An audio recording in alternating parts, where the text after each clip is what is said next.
Welcome back to Reality and Check. welcome I'm back your host, to Reality Ross Check. Coulthard. And as you know, we recently visited the Arizona desert to take a close interest in the UAP, your host, the unidentified anomalous phenomena, recorded on leaked videos that had been provided to us by a former patrol officer, Bob Thompson. G'day and welcome.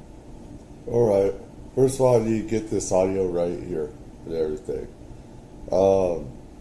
I wanted to do this. Let me get this going here.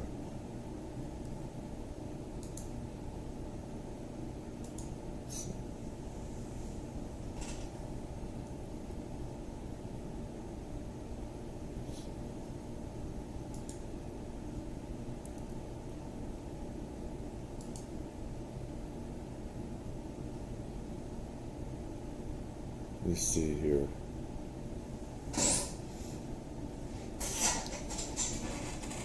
Hope everyone's having a good morning, noon, night, wherever you are. Welcome to Toddler's Hardcore Media. Please leave a comment, leave a like, tell me what you think about UFOs, paranormal stuff, everything else. Let's see, this is from not hypothesis, they're real. Anyways. This is Navajo Ranger on hunting UFOs on tribal lands from Reality Check News Nation. Giving them a shout out right here. Not legal, I have to do that all the time.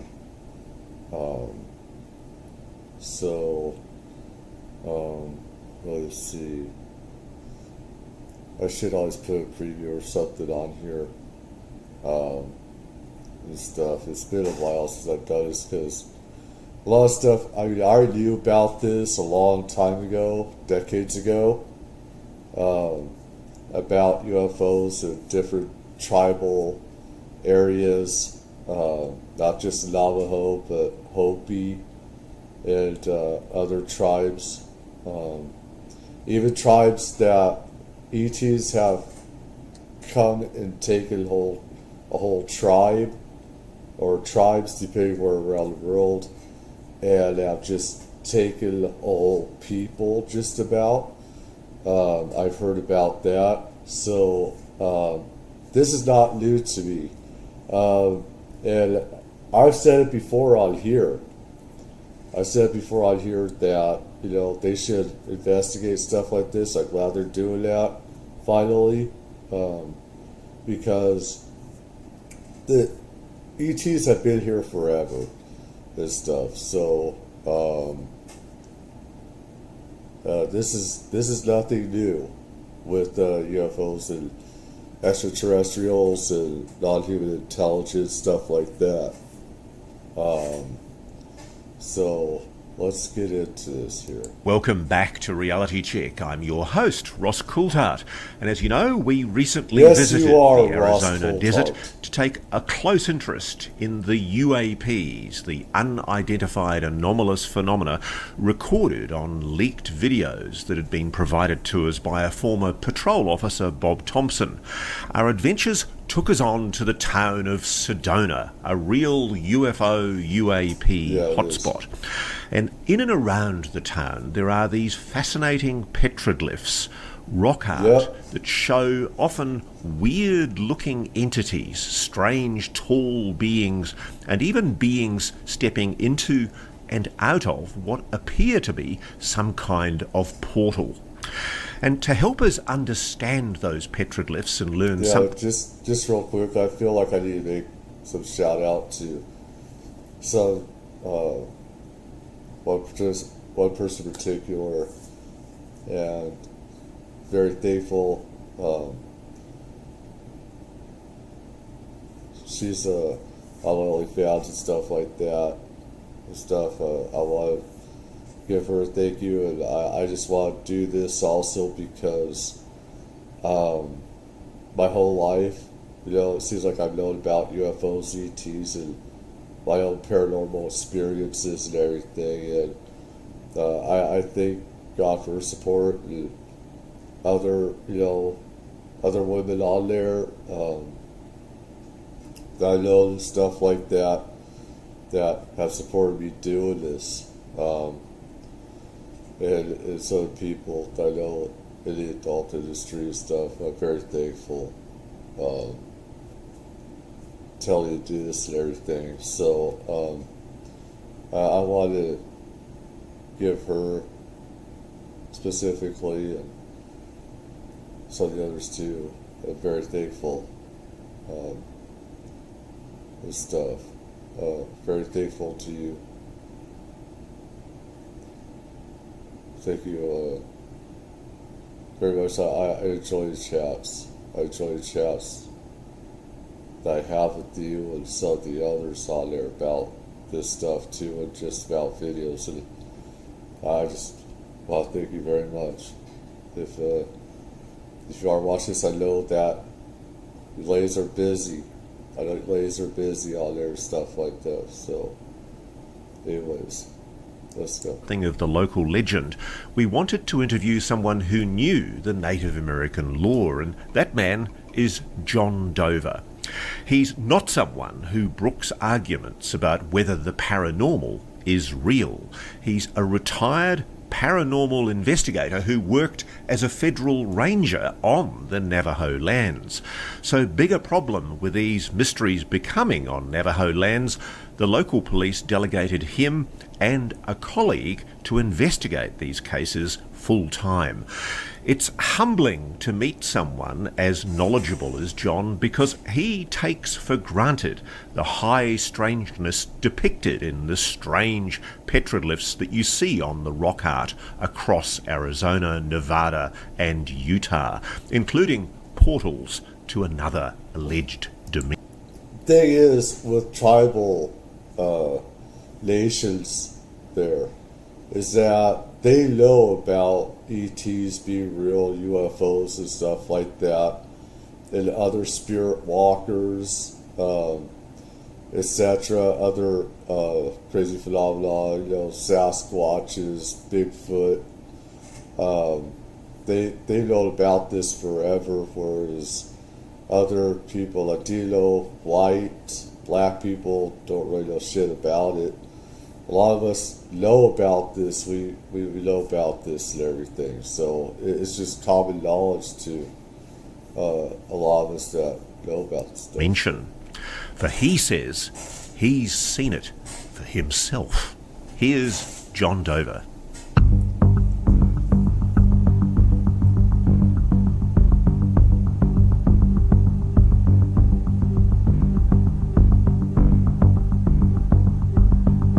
Saturday News Nation, reality check, Ross Carter.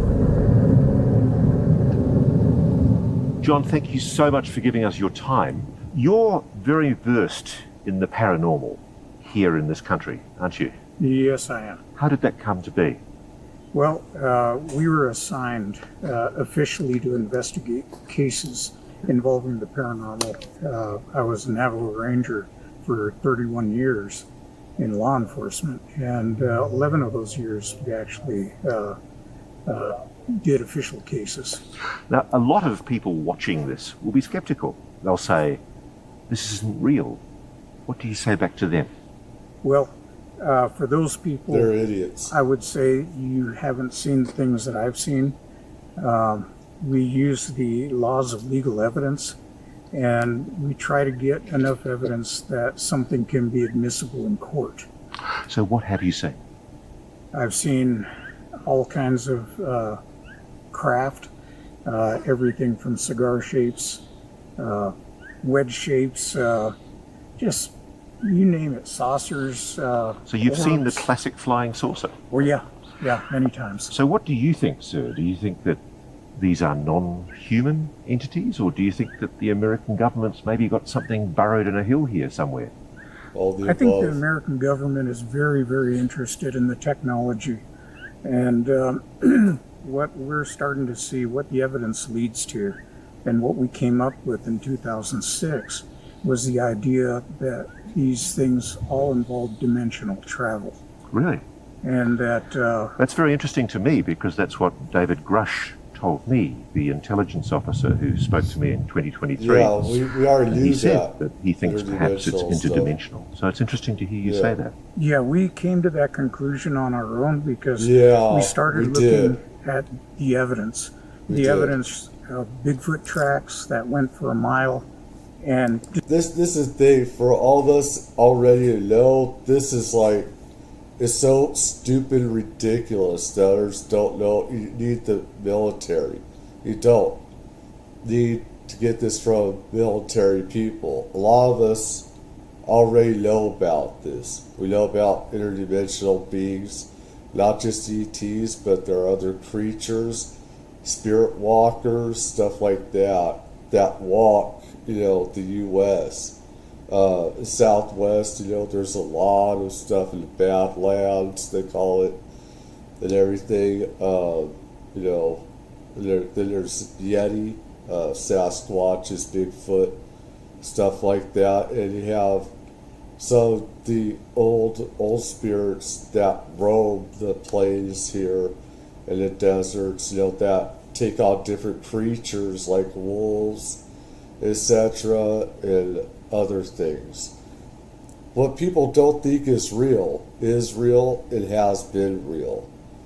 So, disappeared in trackable ground, almost like it was jerked up into the air. So what do you think is happening? If there is something like cryptid creatures, Bigfoots, I mean, this is the stuff of fairy tales, paranormal fantasy. Fairy tales exist. You're saying it's real, and there might be an interdimensional explanation. We have had natives that told us that these things, as they were watching, disappeared, just faded out. We've had UFOs come and just pop into existence with a pop so loud that it would physically go through you like a blow. And the people came out, they didn't believe in UFOs, and they saw one right on top of them, sitting up maybe about 100 feet up. And they said it split into three. It went, off in a triangle formation. And so you strike me as a very sane, honest man. Well, yeah. Yeah, you're not crazy. Have you seen these things for yourself? I've seen these things for myself. To be honest, we're all sane, but we go crazy by people telling us that's not real. I went crazy because some dumbass idiots from church said there was Satan and demons in me and shit like that. I went crazy, tried to commit suicide, stuff like that. They told me I was crazy and everything. I was. I got stuff on tape and everything else. And everything. It's how the stupid rest of the world is, how fucked up dumb people are and everything. I saw so many of them, in fact, and I've been followed by them, that finally I decided I'm going to put a dash cam into my truck. And so I did. And after that, all the sightings disappeared. They do know. I haven't had any sightings since then, and I'm good with that. Yeah. Have you heard, one of the things that's interesting for us in this area is this talk of a portal at Bradshaw Ranch. Right. Have you heard of the portals? Oh, yeah. Yeah, there's a lot of them around the world. We've got areas on our reservation that are like that. That would rival Skinwalker Ranch and other areas. And we just don't talk about them. We don't take people there. Why not? There's bad things that happen some places. I guess for us, we don't want people getting injured or disappearing. Yeah. You could actually walk into one of these things, not even see it, and inside of your whole camp just disappear. Yeah, I've had reports in like the Sierras up north, in the Sierras and national parks, where missing time takes place and time changes. You can set foot in one area, you put your foot in another area, and time is different. It's different. Scientists have even checked into this. They've done studies on this as well. There have been people that have reported people right next to them just there 1 second, the next second they're not there.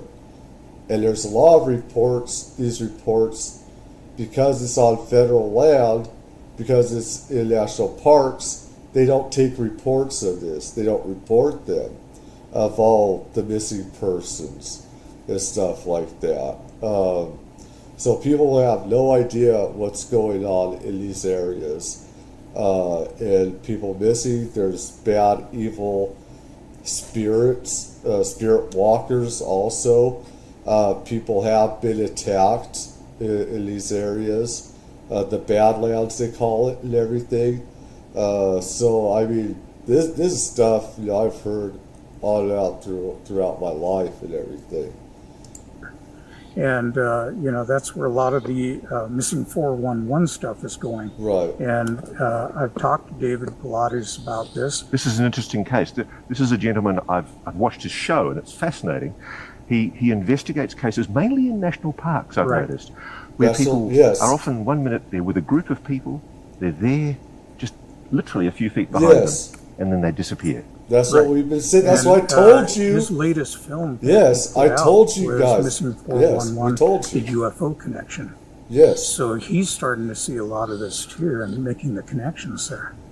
You suggested that the American government is interested in this phenomenon. Why do you say that? Of course. Okay, we love to weaponize things. Yeah. And, you know, that's just our nature. We're violent people. Yeah. And maybe that's why nobody wants to talk to us. You know, the UFOs don't want to land because they know we'll catch them, tie them up, and dissect them. Yeah. And, you know, that's not cool. Do you think it's possible that part of this, have you ever seen any evidence that the United States is working with reverse engineered technology that it's acquired from these beings? I haven't seen any direct evidence of that, but I have seen UFOs being chased by fighters. You have as well? Oh, yeah. Wow. When was this and whereabouts? We were on a recovery operation up in Lake Powell, going up the San Juan River for a guy that drowned. And tell me what you saw. We're camped out there on the shore, and what we see above us is kind of an orange amber light that's zigzagging in sharp zigzags going across the sky above us. And as we watched, we saw two fighter jets with full afterburners. These, to me, they appeared to be F-16s because they only had a single engine. And they're full afterburners, so you could see the... So they know that object's there? Yeah, and they're following it as fast as they can go. This thing literally just sped up and went over the horizon in just a few seconds. So you don't think that's ours? It's not human technology? It couldn't be. If you subjected a human body to those kind of stresses, they'd be mush. What do you think of the speculation that we're hearing here in this area, that there's some kind of underground military base where the US is perhaps working on this technology? Have you heard these stories? Well, like I said, you know, in tribal areas, we have stuff inside mountains. We have stuff in the Grand Canyon. We have all kinds of subterranean places. And there's a reason why they limit access off to the Grand Canyon in these national parks, is because we do have classified programs in technology, magic stuff going on around there, etc. Like I've been saying, there have been people that have gone missing because of time differentiation and time changes. Where, like I said, you have 1 foot in one area, and time is different from where your other foot is and stuff. Ley lines, temporal distortion, all of that. Yes, I have. What do you think? I think it's very possible. This one, Dulce, other places, even on our reservation. When I was writing my book, I was reading the reports of Native American policemen from Dulce who were talking about weird things happening, and they were finding air vents in hills. Have you ever found air vents in hills, things that shouldn't be there? I've never found air vents, but it wouldn't surprise me. I've actually seen some of those Does air it vents. sadden you and your people that the United States might be trying to weaponize this technology or what they whatever it do. is? That's what they do. I think they're trying to weaponize it, but they are way, way behind. I don't think they have the capability of just coming up with this stuff on their own. But they're gleaning the technology. We found out that they're very interested in the idea of skinwalkers. So have you seen a skinwalker? Yes, I have. What did it look like? It looked like an animal, like a coyote. Was it a coyote? No, it wasn't. The one that I'm referring to, somebody had shot it. And when they tried to drag it out because they thought it was a coyote, as they were dragging it, the hind leg turned into a human leg in their hand. Good heavens! And you saw that? Yeah. Wow. So we have a lot of cases like that. I've actually seen I saw one at a shoot for a TV show, and we were scanning with a flashlight and saw one sitting on top of the mesa, and it jumped down behind, but they had been coming up to us. Can I ask you this? Do you think they want us to know about them? Well, in the case of skinwalkers, they're territorial, and they're very dangerous. They can kill you. Yeah. So we just, we saw one with the film crew one time. And I mean, there have been people that have been killed by these creatures. There's a certain time of day or night, especially nighttime. You should be going out around certain areas on these tribal lands in the Badlands area of the Midwest and everything. You got Arizona, New Mexico, essentially Utah, Colorado, and some of these other places in the desert, stuff like that. The tribal nation, the people will tell you, do not go out at these certain times. Do not go to these certain areas, or these skinwalkers or wolf people or whatever, they might, come after you or something. And all these people usually laugh at it and everything, but this stuff does exist. They do, and everything. And a military wants to know about stuff. I mean, this is what our military does. They like to weaponize everything instead of using it for people, peaceful purposes. And that's the problem with our military. One of the guys, the producer there, got sick. He stayed sick for 1.5 years. Doctors couldn't tell what was wrong with him. He almost died several times. I think they call that the hitchhiker syndrome. Well, in his case, I think he was poisoned with something that is known as corpse powder that was blown his direction, and he inhaled it. Clearly, all over this country, there are the most beautiful and fascinating pieces of rock art, petroglyphs, showing extraordinary things.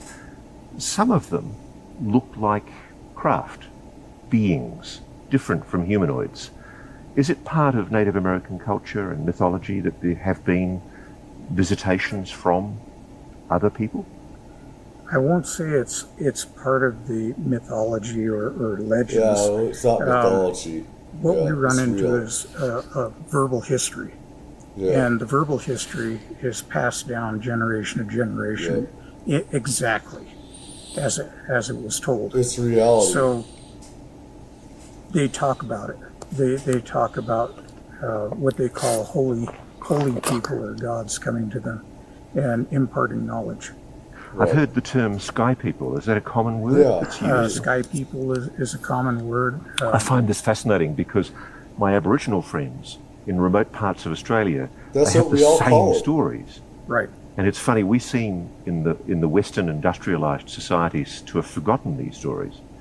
The petroglyphs show craft. Yes. Do you believe that those ancestors of yours saw those craft? I believe they did. The evidence points that way. I don't know if you've ever tried to make a petroglyph on your own with modern tools. It is hard, really, really hard work. And yet they took all that time and effort to put these things on the wall.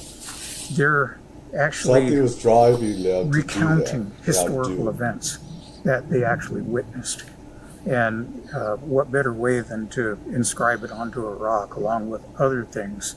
The whole rock face is red as a whole.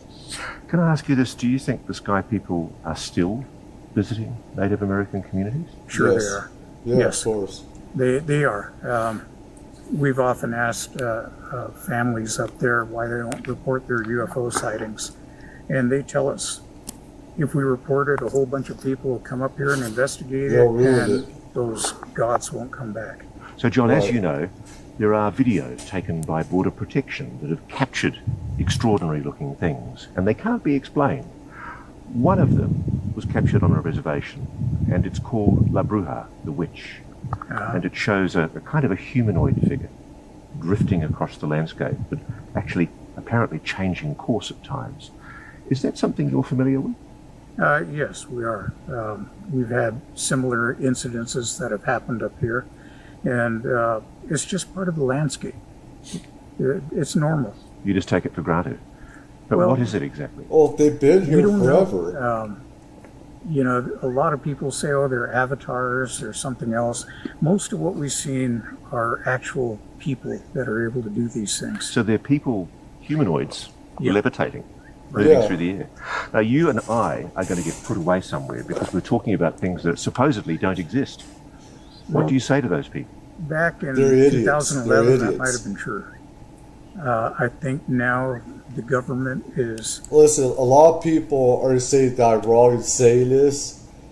I kind of get that, but it's just that I've been attacked my whole life and I've known the truth about the paranormal. I've seen it, I've witnessed it, gone through it personally. And I just think that people are idiots because they make fun of us all the time. And what we've seen our whole lives is real. Whether it's UFOs, whether it's ghosts, whether it's ETs, whether it's demons or angels or whatever. There's a lot of stuff that I shouldn't say. I remember on Discovery Channel, somebody filmed fairies on there, fairy creatures. It sounds fucking crazy even to me saying it, but they had it recorded. Now, you can say it's fake. This is before AI. This is before AI and this stuff like that. But all the stuff that people think doesn't exist does, in some form at least, and everything. And some of these things that people see have been around forever and have likened them to witches flying in the sky. We have these tales of witches, magicians, or dragons and stuff like that. And you have to think about that. You have to think about that. And, ETs and stuff like that have, been around since we have. And I believe have, had a part in creating us and battling with our DNA and stuff like that and changing us over time. Having to fess up. You think they've known for a while? Yeah, they're just going to release just a little bit of information, but they don't want to lose that control. So why do you think they're holding back on this secret? Because I think you're right. I suspect the government does know about this. They do. The first they have people to known. weaponize any of this technology, they'll be the king of the hill. Which is sad. Yeah. Well, I mean, some secret societies, even my father, my uncle, great uncle, I should say, his father were part of these secret society stuff like that. And they have seen stuff, 1700s coming in here. They see ghosts, these weird creatures and stuff like that.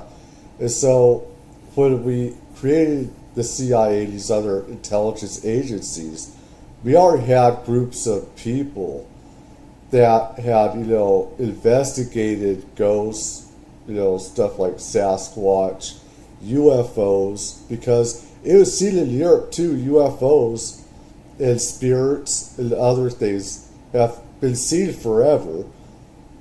Great grandparents passed it down to us through the ages, verbally and stuff like that. There's half truths to that and everything. Because our holy people, the Yebiche, came to us and they tried to teach us not to kill, not to have war, not to steal, not to do all these things. And we don't listen. Can I ask you this? Do you think we're coming close to the moment when it's becoming impossible for the government to deny what you and your colleagues and your friends are seeing? I think so, yeah. It's, and, you know, they're going to turn around and say, We have to force it out. Anyway, so. But you don't care. Yeah, I don't care. I'm getting too old to worry about that now. John, it's a pleasure to meet you, sir. Well, thank you. This is very important because people have mocked, ridiculed Native Americans, saying, all this bullshit about tribal people. They know a lot more than all of us do here, than any other color or nationality. It's the tribal people that know about this stuff. You can learn. We have so much to learn from them and stuff, and about spirituality as well, and about tribes that left, with the sky people and stuff like that, and beings and stuff. People, I think, should look up stuff more on that. I tried to, but YouTube, the thing is, YouTube doesn't have stuff, and if there is some stuff, I can't show it here on YouTube because of stupid copyright and stuff. I could go for hours, I could do this forever and stuff, but, because of stupid copyright YouTube has, I can't do that. So, let's go to this underground radar reveals alleged underground chasm. This is also News Nation, Ross Coulthart, shout out, and stuff. I need to go back and leave a like. I do. I did. Okay, let's go G'day and welcome.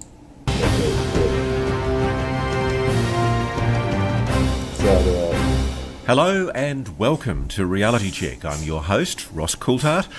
Today I want to introduce you to Jeremiah Horstman and Alexandra Caldwell. If there is an Indiana Jones figure in the whole saga of the mystery objects over the Arizona desert, then Jeremiah fits the bill. As a teenage boy in rural Pennsylvania, Jeremiah witnessed what he describes as 2 Bigfoot cryptid creatures, and that triggered his fascination with the paranormal. He moved to Sedona, Arizona, with his equally adventurous partner, photographer Alexandra Caldwell, and became fascinated with the Bradshaw Ranch, a reported hotspot for weird paranormal sightings and rumoured portals through which alleged interdimensional entities enter this realm. It's easy to be sceptical of such claims, but it's harder to reject the indisputable video evidence and witness sightings of anomalous craft and orbs that have been seen by many witnesses all over the town of Sedona.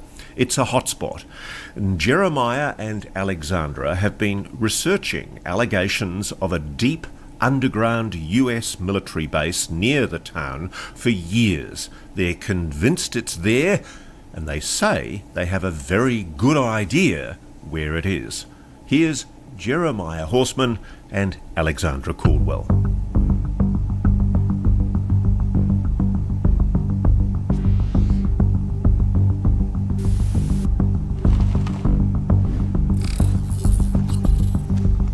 Oh wait, I want to read that was too fast.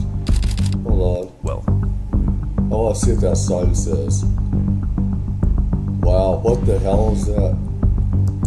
Yeah, what? Industrialization. Private road permission.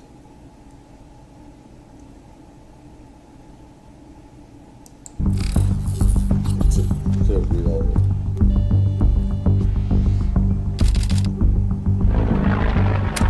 Absolutely. What are they doing? Wow.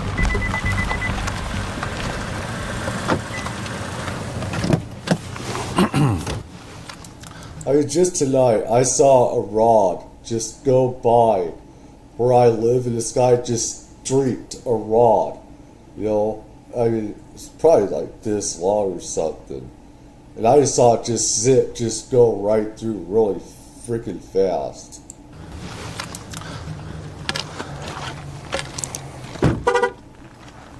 Aha, Jeremiah. Ross, how are you?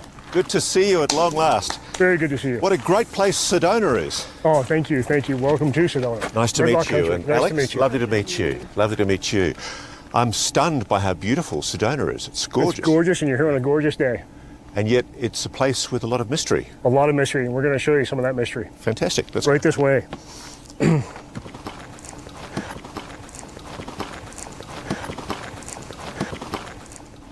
Jeremiah, what's your background? How well do you know this Sedona area, and why do you know anything about the phenomena? It came about by chance about 12 years ago now, almost 12 years ago, as of this August, it's 12 years ago, that we read a book by an author named Tom Doggo about a place called Bradshaw Ranch, not far from here.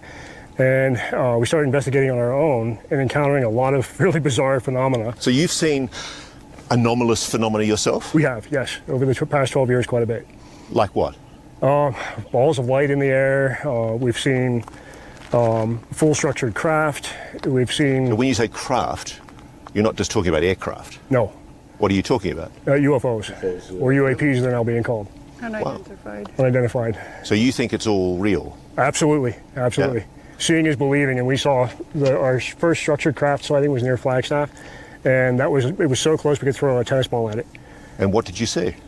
We saw a craft coming out of Flagstaff, which we thought at first was an aircraft coming into land. It was a light in the distance, and it was moving in a very low trajectory over the road. And I remember turning to her at night. It was about 9 at night, a little bit after. And I said, that's a strange direction for a plane to be coming in to pull him to land. And we just dismissed it from there. We went down through a grassy swale, and as we came up the hill on the other side, we passed a road sign that said Griffith Springs Park. And it's just forest beyond that. As we came up the hill, immediately on our left, above the trees, was this very large craft. And you're going to laugh at me, but it was peanut-shaped. It was narrow in the center and bulbous on both sides, metallic. And in the center was a window that was rectangular with a yellow light on the inside, and then there were multicolored lights on the outside. It was huge. It was as big as our house. You're kidding? Wow. No, and that made a true believer out of both of us. We were, at that point... You've seen this as well, Alexandra? Yes, He's not gone bonkers on you in some... No, I witnessed the whole thing, and it was close enough I could have thrown a tennis ball and hit it right next to the road. So what is it? That's the big question. You got any theories, Jeremiah? It wasn't ours. That I'm quite certain. And the reason I say that, Ross, is we still use thrust in propulsion. And the little bit of time that we saw it before I panicked, we were looking at it right over the treetops, and there was no thrust. The trees were perfectly still. No branches were moving. As you know, there are anomalous phenomena being seen all over Arizona, and it's getting to the point where it's undeniable. The military's seeing it, pilots are reporting it. There are videos of anomalous objects doing weird things. And we're trying to figure out if what David Grush told me on News Nation in 2023 is true, why on earth would a dark, black military project be located right next to one of the biggest tourist attractions in Arizona? Well, I spoke to him. It's perfect because all this on tribal lands as well, this has been going on forever with UFOs, ETs, extraterrestrials, and other spirits, spirit walkers and stuff like that have been roaming the desert forever. But we had the Indian massacres that have been happening and stuff like that. There was a lot of spirits that were roaming the plains and stuff like that in the Southwest, Apache, Navajo, etc. And our troops saw it, saw these spirits. Some of them even saw lights in the sky and stuff like that. So it's been going on there forever. This is nothing new. Strange creatures, etc. A man named Andy Bustamante about that, former CIA man. And I asked him more or less the same question, and he shook his head. He said, Jeremiah, he said, that's the way we do things. We hide things in plain sight. He said, right under the noses of the public. Mountains, and they did that here. So what evidence have you got that there is any kind of military presence here? Because there's no military base declared anywhere around Sedona. I think the closest one is Phoenix, which is 2 hours away. to cut right to the chase, we had several nasty encounters. And mind you, again, our main goal was looking at Anasazi dwellings in the cliffs and pictographs, but to do so we had to cross some fences that were in some strange places. In doing that, we had several nasty encounters with people who looked military, but I suspect were military contractors, save for one who actually had a DOD lanyard. So if there's a man here with the Department of Defense in the middle of nowhere, close to Secret Mountain as he was, then somebody's here doing something for some reason, and I suspect it's because those areas are the areas where they're either base entrances or they're cutting security for their tests when they put their craft in the air. So these men that stopped you, were they armed? There were several that were armed, and the man with the DOD was not armed. And the men that stopped you and threatened you and told you to leave, were they wearing any kind of insignia or name badge? None. Or rank None. ID? None. None at all? No. Are you aware of something called posse comitatus? No. Which is essentially it's a law that was passed by your Congress. It's a constitutional finding that the army is not allowed to be used, your military is not allowed to be used against the public, against the citizenry. And it's a protection against the anarchy that took place under the British. So if the military is operating in this area without any kind of formal legal authority, it's doing it illegally. They are. Yeah. They are. And they're doing it with great brute force as well. Because if they're threatening you by depending on the law where it is, you have a right to shoot them. So what they're doing is totally criminal. That's what pisses me off too. You've been threatened? We've not only been threatened, but we were shot at. Shot at? Yeah, we got legal right to shoot In back. what context? We found a pictograph panel and a dwelling that we wanted to see in the rear of Boynton Canyon, a rather remote place. And in innocently climbing to it, about a 600-foot climb, and we saw the site, photographed it. We were coming back down, and she was slightly ahead of... That's what pisses me off. They want to weaponize all this stuff. And they threaten people, they shoot at us. I've known about this practically forever. I know if somebody's shooting at me, I got a gun, I'm shooting the bitch back. I'm shooting the motherfucker back. I'm not going to let somebody, if I have a firearm, if somebody's shooting at me, I'm shooting them back. I'm not going to let somebody just shoot at me. I'm just not. I don't know about you, I'm not. And we heard voices to the north of us in a very remote area. Mind you, no trails in this area, it's very thick. And those voices were talking for probably about, 10 seconds? And we both stopped to listen because we were sure there was nobody ahead of us. And then we heard what I could best describe as the sound of a bunker door closing, a metallic boom, a hollow metallic boom, echoed throughout the canyon in that area. I stopped, I paused, and I looked down at her. She was maybe 10 or 15 feet below me, and I said, "Did you hear that?" And she said, "Yeah." And I said, "What did you think that was?" She said, "I don't know." She no sooner finished that phrase. We got criminals running these programs, real criminals. I keep on seeing other people, Michael Francis and stuff like that, say how, we have the mafia pretty much running our country and these other countries, stuff like that.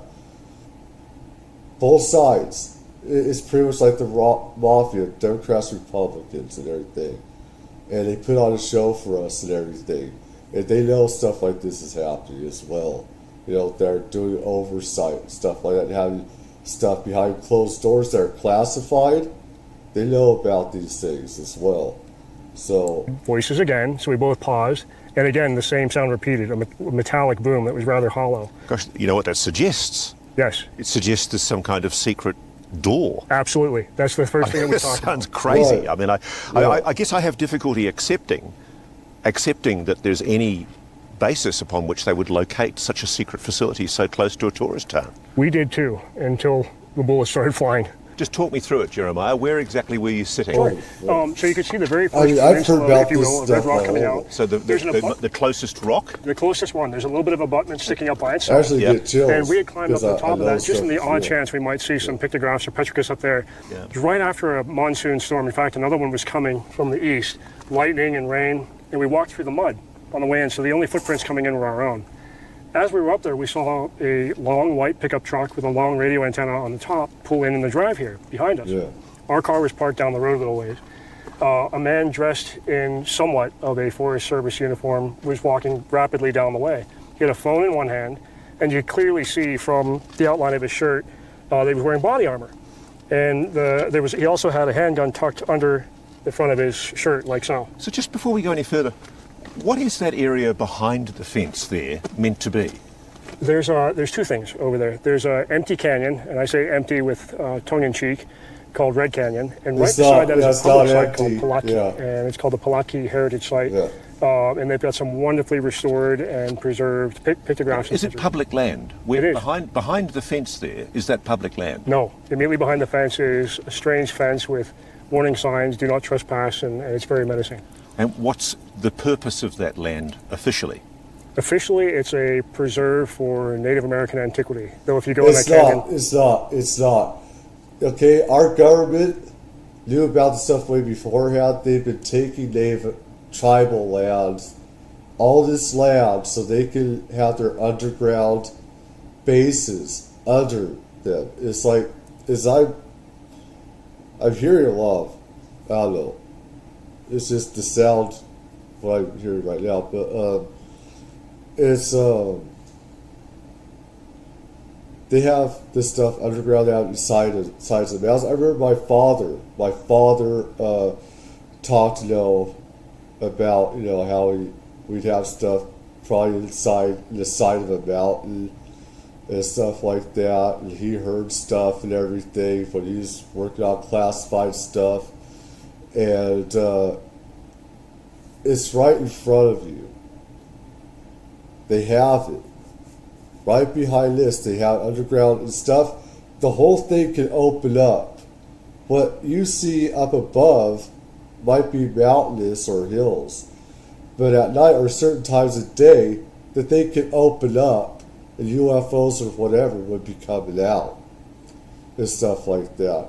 How many trillions, tens of trillions are really spent? It's crazy. It is crazy. There's no Native American antiquity. So you've been in there? I've been in there. there. Both of you have been in there and done a reconnaissance of that entire canyon. They can't go there. There's only a few pictographs on the wall, and that's it. There's nothing else in there. So it's being preserved for heritage, but there's no heritage there to be preserved. There is not. So what do you think they're really hiding? There's something in there of grand importance that I think, it's going to sound truly bizarre, but I think there is a portal site in there. And that portal site has been contained by the federal government because they probably can't contain or control it. So the best next thing to do is to contain it. A portal site? A portal site. What do you mean a portal site? A void where the physical conditions or geophysical conditions are just right, where a void opens up and sometimes under control of entities that aren't earthbound entities. And I think they can use it at will to come here and go back to where they come from. So there was something else about this guy that you saw, because you photographed him with your long lens, didn't you? I did. What did you capture? So I captured him walking up this lane Hello, here, Bob. And you could see he was wearing a radio, a very large radio. And after Jeremiah talked to one of his friends, he discovered that it was... what sort of radio was it, Jerry? This is the truly bizarre thing for us in relation to what we were just talking about next door. So here's someone that's clearly posing as U.S. Forest Service. Wearing body armor, a pistol. And a pistol. He is not, he can't be. Not the way, let's go back. I want to look here. Let's look at this. This is not a forest guy. I know people that work there and stuff. They don't have this same build. I don't know, I could be wrong. I'll be sound racist here. But he looks more like contractor guy, Bob. We call him Bob, classified programs, called Bobs or whatever. It looks like a Bob, he has a walkie-talkie. Usually the Forest Service, they got their badge, the Forest Service badge on the front. He looks like he's done some weightlifting as well. He has some muscle definition here. He has a strong neck. His head. Hat. He's not wearing a Forest, Service hat. He's wearing a Bob hat. He's wearing what you call a contractor hat.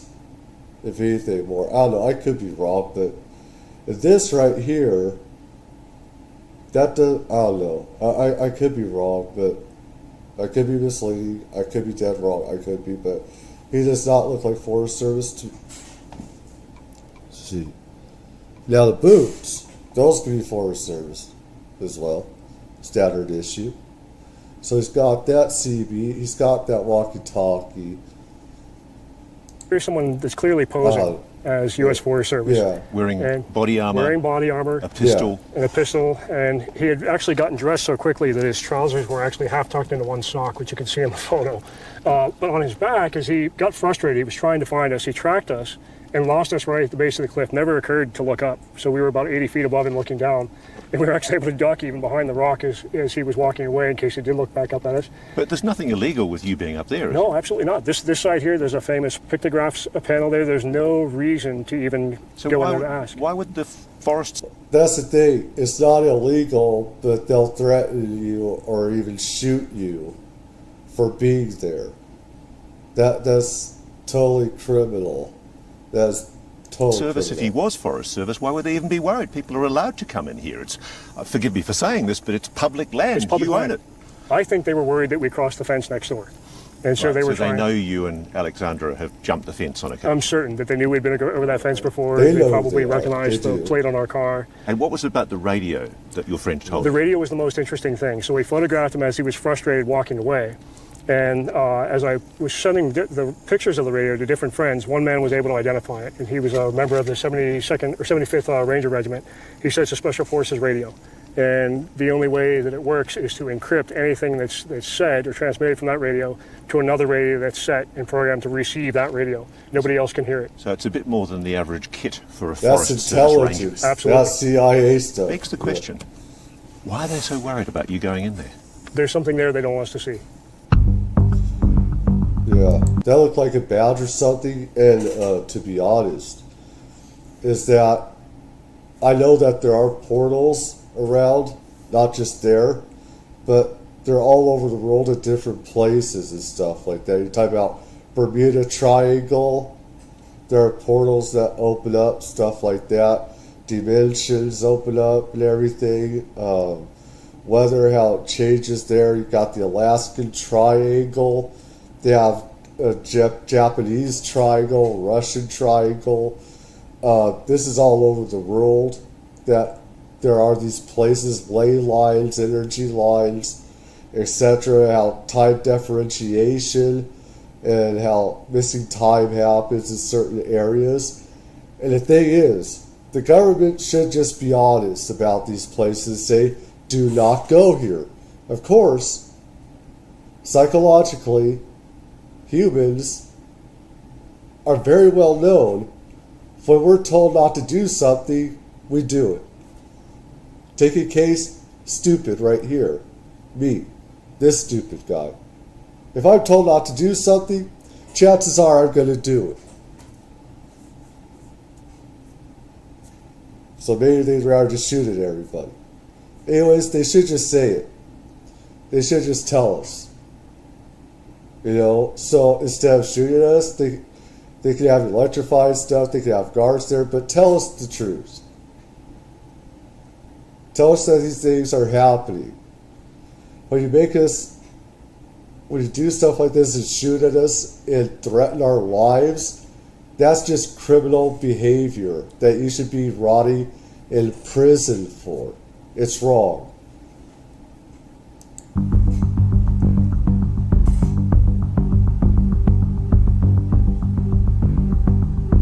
We're now on public land or private land? This is public land. Public land. Mm-hmm. Where does the government secret land start? I'll show you. So when you're looking over behind us here, you'll see a little bit of a white rooftop right above the trees there. I see. That's Hartwell Canyon. That's part of the old Hancock property. That right in front of that house is a long fence that's actually bolted in to the butte in front of us to the left. It goes all the way across the canyon and bolted into the red rock on the other side. So that whole canyon's been blocked off? It's been blocked off. Why? There's nobody living there. This is a good question. This is one of the standing questions. No tribal It's also people. now government property. One of the official, and I laugh because one of the official statements It's for tribal people, but we're not going to let them in either. that we can find on it is it's a nature preservancy. There's nothing in there. It's an empty canyon. There are some Anasazi sites in there with petroglyphs and pictographs. Anasazi. Aside from that, there's nothing that would give you any idea that it needs to be blocked off with a fence and declared government property or a nature preserve. Now, you think there's a tunnel under here, don't you? I do. Tell me where you think it goes. I think it goes from Let's go in front there. of us here. Let's This go is one of there. the better views you have. Let's of rate Secret that Mountain. So this place. large precipice in the center is the corner of Secret Mountain. And the rumor was, when we started doing this investigation, If we die doing that, there's a very large military presence under, or some type of militaristic presence under this mountain.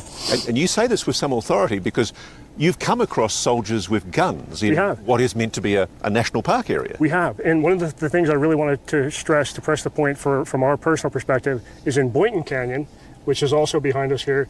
We went back on the same reasoning, the same motive was to look at a pictograph and a panel of pictographs and a structure, an Anasazi structure with a granary that was over 750 years old, and it was about 600 feet up on a cliff. We went back there, climbed it, and while we were up there, we heard voices from north of us in the canyon. Again, there's nothing back there. North in the canyon is the backside of that how mountain. the hell did... That is a hell of an echo. That far, for your voices that far. That is freaking crazy. But I've heard that from other people, too, throughout the decades. I've heard that, too. To give you perspective, it's on the other side there. We heard the voices stop. Then we heard a loud metallic hollow boom. I looked down at her. She was down the rope on the cliff below. I said, "Did you hear that?" And she said, "Yes." And I started to climb down toward her, and then we heard the voices again. Two voices. Then we heard a loud metallic boom again, a hollow thump. And you have to understand, as remote as that is, there's no trail going back in there. As remote as that is, the last it sounded like a metal door closing. Yes, absolutely.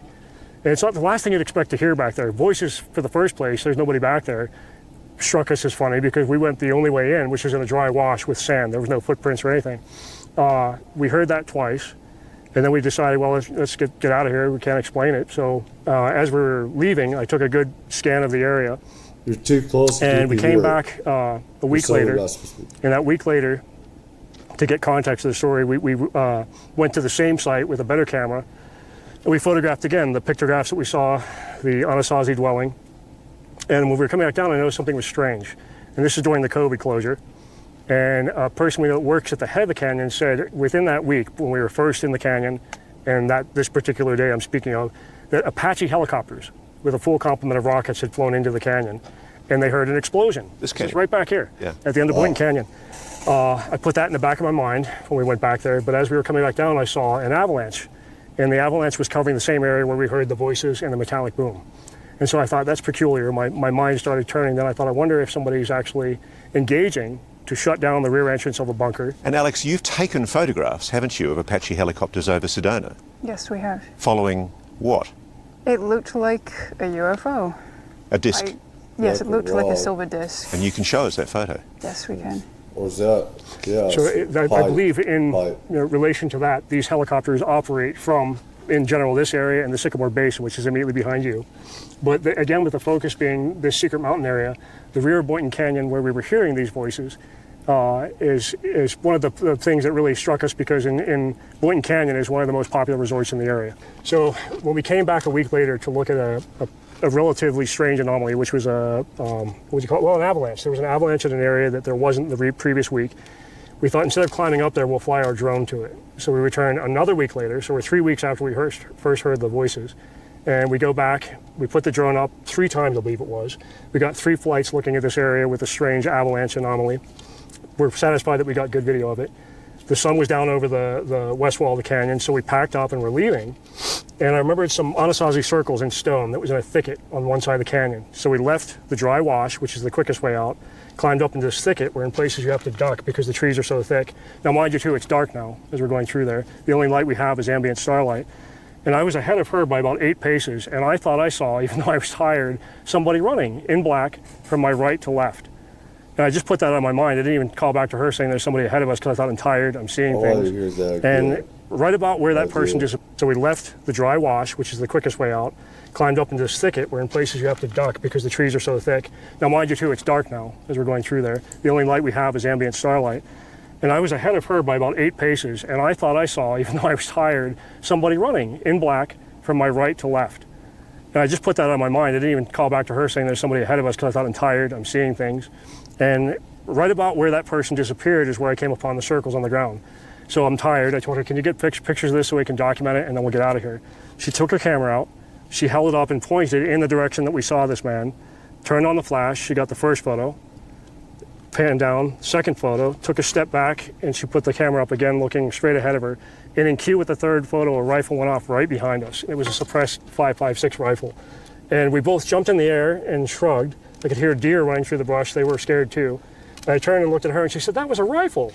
But let's be clear, you're on public land at that stage. Public land, yes. So that's, if there was a soldier, that's illegal. Yes, absolutely illegal. It's a crime. Yes. And so we ran. Illegal to hunt after sundown.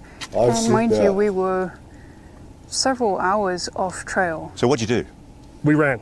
You just ran like we ran for it. Which is what they wanted, obviously. I believe so. I believe them. It does beg the question, though, if somebody's firing a rifle to try and get you out of there, they don't want you there, do they? They don't want you to see something. Right. Yeah. And we thought about it after. I thought if they put some sort of blocking team in there, they were probably going to confront us in the dry wash. I think they were expecting us to leave the dry wash, and they probably had a flank man who wasn't expecting us to come through there. The nearest known defence installation near Sedona is in Phoenix, which is 2 hours away. So there shouldn't be any defence facility here. No. And legally, if they're trying to protect people, I mean, I think it's important. There are defence facilities, they have to be protected. We do need to respect national security. So if there is a defence facility here, we don't want to breach national security. But surely they'd put up signs saying, don't come in here, this is a Defence Department installation. The thing that puzzles me, though, Alex, is you've described... I'm totally against that BS. We don't need all that stuff secret. We don't. It's not about national security. A lot of people, even that guy from Ben Johnson, is it? Not Ben Johnson, is it? Johnson, something like that. Said that, working on these top secret, UFO programs, it isn't. We don't have it classified for national security. That has nothing to do with it. This is about psychopaths that want to control this magic, this quote magic stuff in tech. And they want to weaponize this stuff for themselves and keep it secret from us and control it. They don't want us to have any access to it. They just want to keep us in a Neanderthal Stone Age and stuff like that. And psychopaths and running our governments keep it a secret. An incident where you saw a disc being accompanied by or pursued by helicopters. Tell me what you saw. So we were in our backyard and we had just been camping the night before. Driving back from camping in our neighborhood, we saw an Apache helicopter pretty close to the ground, and it was just hovering there, and then it circled around and then came back to the same spot and was hovering, and we thought they must be looking for something. That's strange. And then we dismissed it. We went home. We were outside in the backyard, and then we hear helicopters coming. What time of day? It was approximately 10, just after 10 a.m. Yeah. in the morning. So it's the morning, clear day? In the morning, clear day. What do you see? So we see 7 Apache helicopters fly overhead, and we took a picture with what we had with us, which was just an iPad. But you can see in the photograph, which we'll provide to you, you'll see a silver UAP of some sort. They were following it or chasing it? Looked like the helicopters were escorting it. Right. It's just amazing to me how overt the activity seems to be. Yes. What do they expect? That locals aren't going to notice? And that was right over West Sedona. That's the most populated part of town.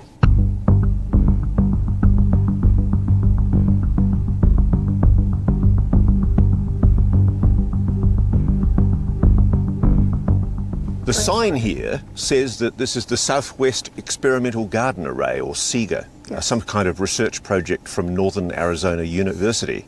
That's as part of a thing permitted by the Forests Department. Really so it's not a military facility at all. It's a scientific project. Have we got it wrong? Well, that's what they're totally saying. wrong. There's the Southwest Experimental Garden Array, SEGA, by NAU. But the locals know that something else is going on. So that's more of a cover story. And how do they know that? Observations, encounters with military personnel, people in white coveralls, strange things that they've seen here at the ranch. Like? Well, when this was first bought by Northern Arizona University, there were military men up at Bradshaw Knoll guarding the entrance to the drive down, so nobody could. Where we are right now, is this public land?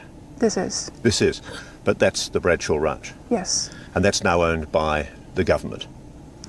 Yeah. Yes, Northern Arizona University is leasing it from the government. Right. Do you buy the cover story, Jeremiah, that this is a experiment to discover the ability of plants and animals to adapt to climate change? 12 years ago, absolutely. Now, absolutely not. Why, what's changed? What's made you realise that it's not what it is? Observation, Ross. We've been coming here almost every weekend, sometimes twice a week, for approximately 12 years, almost 12 years this coming August. And we have never seen students from NAU. We have never seen a van from NAU with people in it, nor a professor checking up on the project. So if it's a university project, nobody's doing any research? Nobody's doing anything. You would expect to see at some point somebody physically altering or even working or documenting something here. We've never seen any of that. So tell me about the fence. Why is the fence significant? Yeah. You were told something about the fence, weren't you? I think the fence personally is significant for several reasons. First, by observation, I bought a friend who was stationed at Fort Knox. Complete skeptic, didn't think that anything abnormal was going on here until he looked at the positioning of the fence and the cameras inside. He first told me that when he was at Fort Knox, they had fences like this on certain portions of the post. He looked at the padlocks and said these are the same padlocks that the government buys, cheap padlocks, to lock things up. And so he wasn't surprised about that. But he said, I want to ask you something. He said, look at the camera on the tower. And so he drew my attention. If you look over our shoulders here, on the tower there, you'll see a camera. The camera's facing in, not out. He said the same cameras, such as these, we had at our post at Fort Knox. That says it all. They're facing inward instead of looking. Yeah, that means there's some spirit stuff. Spirits. Creatures. Cryptids that they're looking for on those cameras.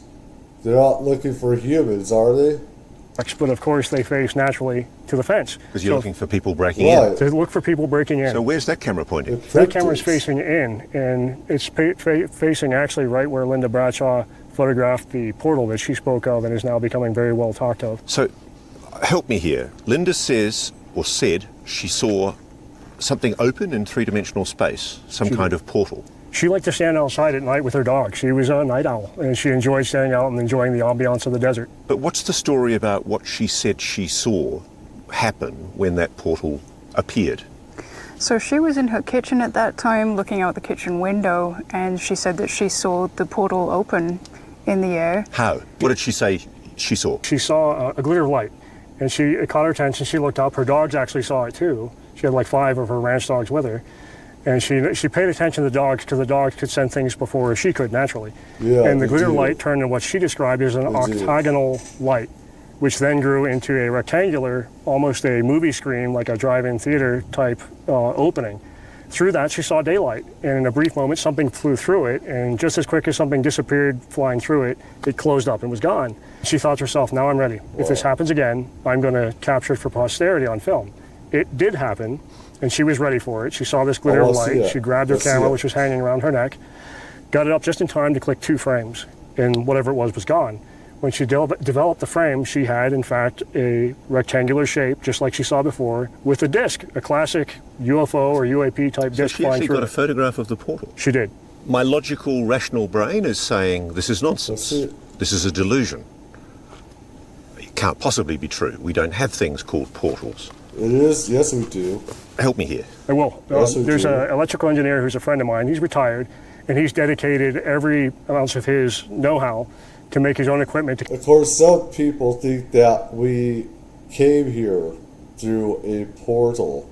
Some people actually think that we're a byproduct of ETs that came through and brought us through a portal and stuff like that. Come out here and test the geographical oddities in this area. And we can kind of bring up the CERN experiment in, I believe it's Switzerland. They were experimenting with their collider. And we have, by my friend, I can't name his name, but his own admission and his research out here, very odd things that happen through the ground here, and they can be measured by science. And there's a lot of empty cavities under the ground here with water running through them and cold air. They create friction, which makes electrons, and the electrons are carrying positive and negative ions up into the air, and they're attracted to each other. And I'm no scientist, so I'm a layperson for describing this, but they attract each other to a point where they collide, and when they collide, that's when he says the magic happens. But so he's thinking it's a natural phenomenon. He thinks it's natural. So he doesn't think there's anything paranormal about it. No. But what you're describing, some object coming out of a square-shaped rectangular hole in three-dimensional space, that's pretty paranormal in my book. It's pretty paranormal, and it's enough to make somebody shake their head, so absolutely not, it's not happening. And how many people have seen that phenomenon at the Bradshaw Ranch? I can't count how many have actually seen it here, but the number of anomalies that people have witnessed here, aside from portals, and some people have claimed to see a portal here, are probably into the hundreds now. So what you're saying, I need a bit of help here, because this is a huge it's a lot to thing chew to on. accept. You're saying not only is this a secret military base where we assume they're working on something, perhaps reverse engineering retrieved non-human technology, it's also the site of a paranormal location.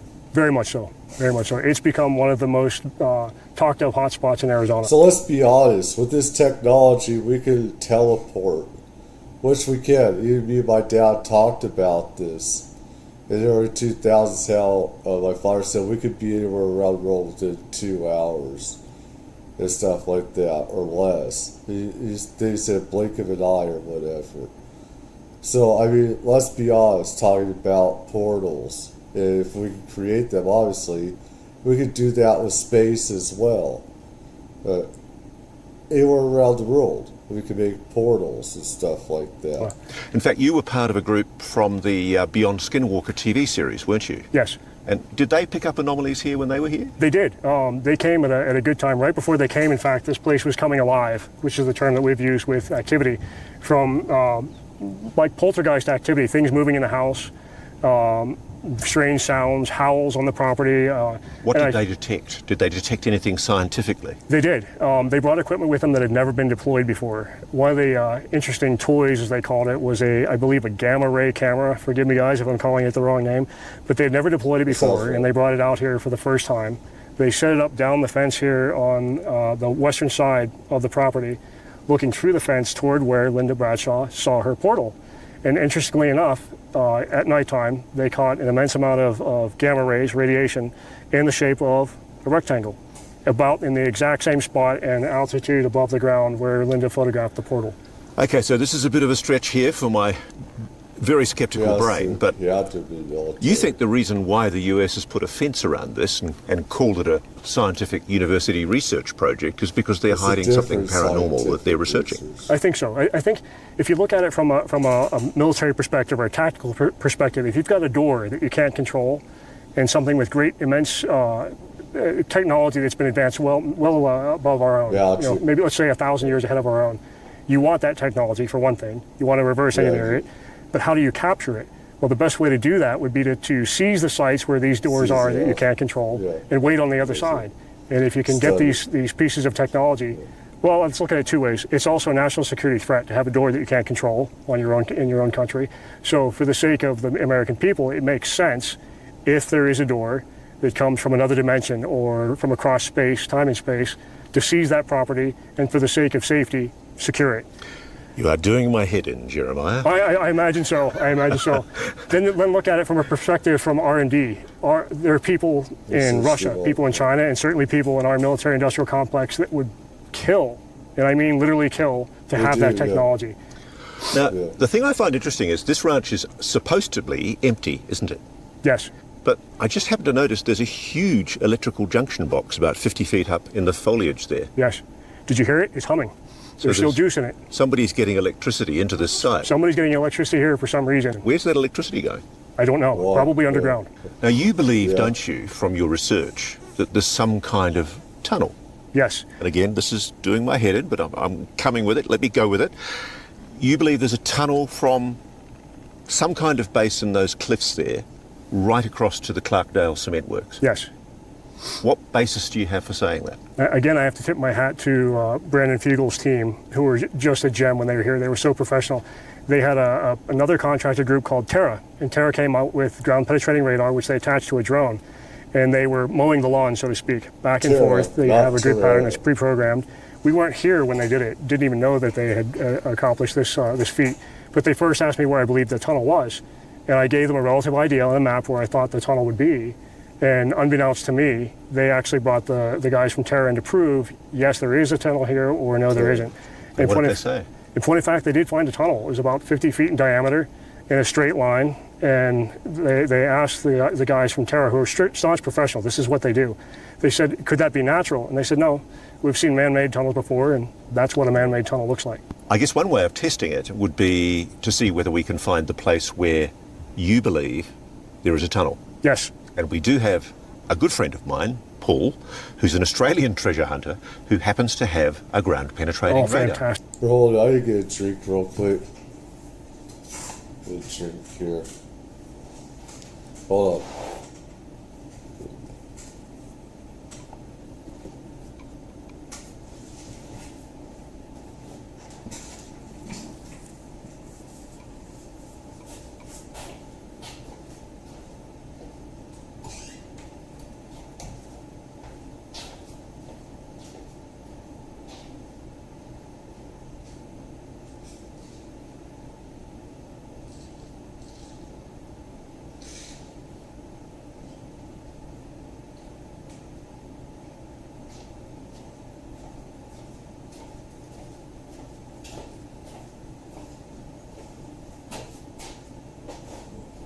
Oop.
Alright.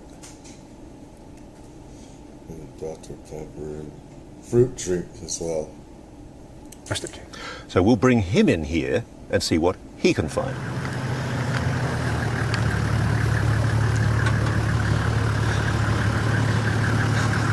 Hey, buddy. Hey, mate. Let's get the kid out. Good to see you. Same here. I want you to meet Jeremiah and Alexandra. Oh, I'm pleased to meet you. So Jeremiah's got some interesting places we want to put your GPR over. Cool. In a short distance here, we should be able to detect some type of underground cavity, which should in fact be the 50-foot diameter tunnel. Okay, Ross, this is the area I was thinking of. If Tara's line is true and straight, between where we're standing now and roughly that bush on the right-hand side of the lane, we should pick up some sort of cavity or anomaly under us here. So they're saying they found a tunnel? Yes. Like a constructed tunnel underneath here? The 50-foot. Again, tell me what you think about this stuff. If you have any paranormal, if you've seen experiences, any UFO experiences, I want to hear them as well. This is the reason why I'm doing it live and everything. I want to hear other people's stories, so tell me. Diameter man-made tunnel. Why in heaven's name would anybody build a tunnel out here in the desert? That's the question. Look, there's only one way to find out. So, Paul, this sure is buzzing. What can we do with your device? I can pick up cavities and voids. I can pick up metal. I can pick up ferrous metal and non-ferrous metal. Okay, well, let's give it a go and see what we find. Okay.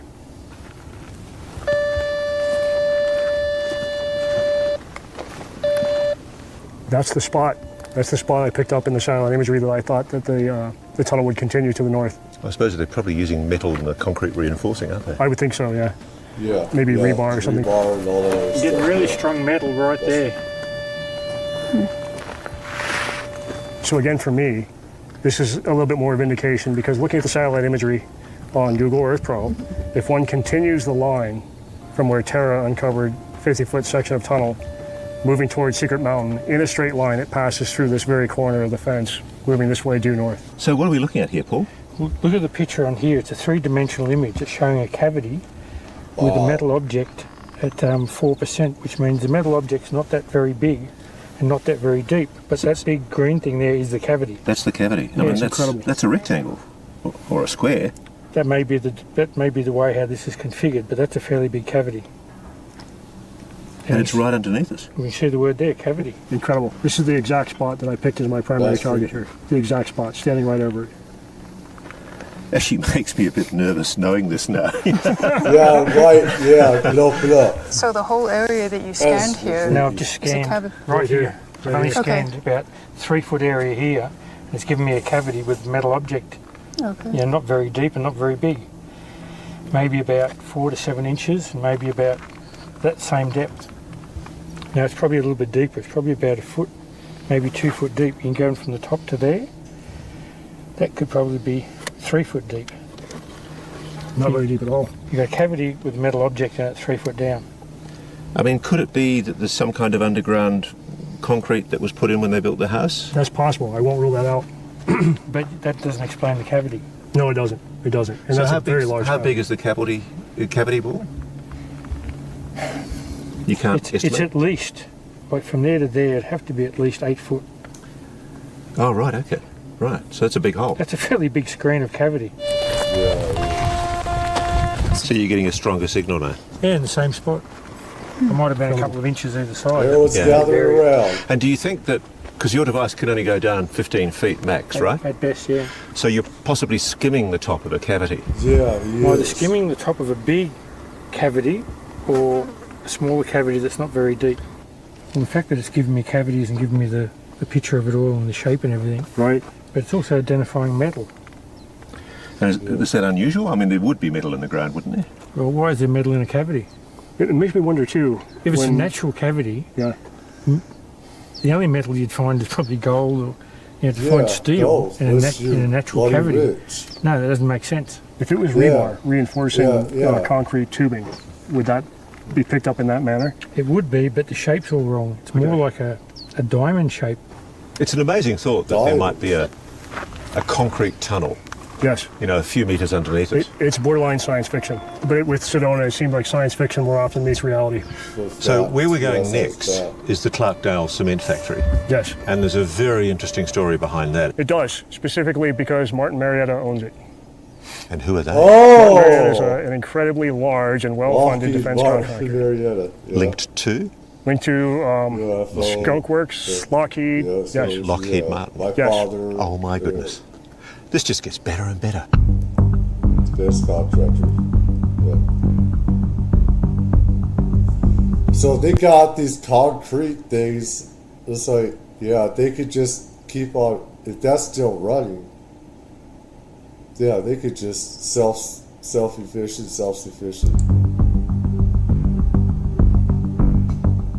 We're sitting right above the Clarkdale cement plant, and we've traversed a whole lot of points between. The government isn't gonna know shit. They will not know shit what's going on. They're self-sufficient with these contractors. They keep on making underground stuff. It's everywhere. It is everywhere now in the desert. With these plants, they can keep getting trucks, cement trucks. They can do all underground, and nobody's going to know. The government will not know either, because it's under the defense contractors. So they don't have government oversight. The military does have government oversight. Defense contractors don't have that. Between Secret Mountain, way over there. What's that, 17 miles? About 17 miles. What conclusions can we reach? There's something very bizarre is going on here, because if you were to factor in the amount of cost it would take to put something underground from this factory all the way up to Secret Mountain in a straight line even, that shows that somebody's got a lot of funding to do it, almost unlimited funds. That's assuming that's true. Yes, assuming it's true. I mean, it's a hell of a thing. I mean, I can't conceive of any tunnel that's 17 miles long that's that big, 50 feet wide. Yes. It will warrant a little bit more digging, because we know now that there's something under the Bradshaw Ranch. We know there's a... Yeah, so we can have stuff like from Area 51, Edwards Air Force Base, having tunnels underground. We have Area 52. We have all these other underground bases that have tunnels connecting each other. So we have all these complexes around the U.S. that we have all these tunnels to, where we could put in planes, fighter jets, tanks, etc., and including magic technologies, UFOs, stuff like that. And it's been happening for decades. This stuff. It's bigger and bigger. People have no idea what's under their feet. No idea. The void there, we know there's a 50-foot diameter tunnel. But you actually think that Clarkdale down there is being used as an entry point? I strongly believe that that's one of the entry points, yes. So just tell me about the hills behind the cement plant here, because there's also, I understand, old copper mines where we're standing. Yes, there's a lot of copper taken out of this, the mines along this whole mountain range here. We're standing roughly on the side of Woodchute Mountain, and the anomalous activity that's been coming out of these hills as of recently, from approximately September 27th to current times, has been off the charts. Almost every night, and you can almost mark your watch by these orange and amber balls coming up out of the basin. They're being met by Black Hawk helicopters, flown virtually right over where we're at now and over the mountain. And how many people are seeing this? Dozens, Ross, dozens. In fact, I understand Melinda Leslie's sightseeing tours with night vision goggles see them almost every night. Almost every night. She called us one night and she was very excited. She said, "Can you get down here?" And luckily that night we were free, so we joined her. And we drove down a road here called Bill Gray Road. She parked the car, passed out the night vision, and we no sooner got them up to our eyes than we counted 17 Blackhawks. 17 Blackhawks? 17. Whereabouts? They were right here in front of us in the basin, and they were spaced at intervals, like they were waiting for something. Within moments of watching these helicopters, which were stationary, they were hovering, just as Melinda had described, a amber ball of light came up from right below us here, and the first two helicopters on our immediate left, which would have been on the west side of this array of helicopters, broke away, met the amber ball, and followed it up over the mountain here. So you think there's something going on involving the military in this valley? I do. Oh, and it's underground? Yes. It has been. Oh, yes. And I have to say, I wish I could just dismiss out of hand, because why do you wish logic that? dictates we should be skeptical. It's very hard to dismiss out of hand when you look at the evidence you've shown us today. And over time, too, we tend to look at things rather skeptically, more so now, but over time, when you see these things repeatedly, and it happens over and over again, the doubt goes away in your mind, and you start to have a solid bit of evidence in your mind. All this industrialization and everything around these areas where paranormal activity, UFO activity is happening, they want to control all of that and everything. They don't want the public to know. But there is ways people could travel to these places and see this themselves. And that's another thing I would be going into as well, and everything. Hopefully I'll do it in the right order. But, I've had some people that have taken their trucks that they've gone into around a derp area and stuff like that, and they've seen how it goes underground. That is sectioned off in derps where you can travel and stuff like that. Some just put in their delivery, or they have stopping points and stuff like that. Different stopping points, of course. But with these underground places, we're using sometimes re-engineered steel that's a lot stronger and lighter than the steel that we're using in the buildings that we have today. Re-engineered, totally re-engineered. I've had one guy, talk to me about special kinds of steel that are super lightweight, and they're a lot stronger, more durable than what's being put in any building today. And I've heard them using that in deep underground bases. From your own personal experience of what you're seeing, and number one, you're seeing helicopters, very expensive helicopters, almost every night, and then something anomalous that you can't explain with those helicopters. Jeremiah, you concede there's also the possibility that there's something paranormal here. Yeah, absolutely. Absolutely. If it's not ours, then it means it's something intelligently driven, far advanced of our own technology, and it's here for some reason. And it appears here much more regularly than a lot of other places. And so that begs the question, why? Why here? Why not somewhere else? Why not in an area like Groom Lake? I mean, you can barely see it, but... My father said Groom Lake, that Area 51, was a diversion. He said, you want to see the real secret stuff. I knew this as well. Everything that people want to know about and see and hear, is all that's going to be underground, so people can't see all of it. And it's going to be in mountains and stuff like that. It's going to be in national parks where everything is closed off to the public. So... But Sedona's a distant dot on the horizon here, but it's slap bang right next to where we're seeing all of this activity. I still struggle to understand why a military base would be put underground in an area so close to a tourism venue. It makes perfect sense, and the reason why there's a lot more, they're doing a lot more over there, is because there's a lot more paranormal activity, different kinds. You have different entities, creatures, and stuff roaming the area. They want to know all about that stuff, and they want to control that. Knowledge is power for the government. If they don't want us to know about it, they're psychopaths and stuff. And they want to control the magic, the tech, and everything. So it makes perfect sense with all the extra paranormal activity that's happening there.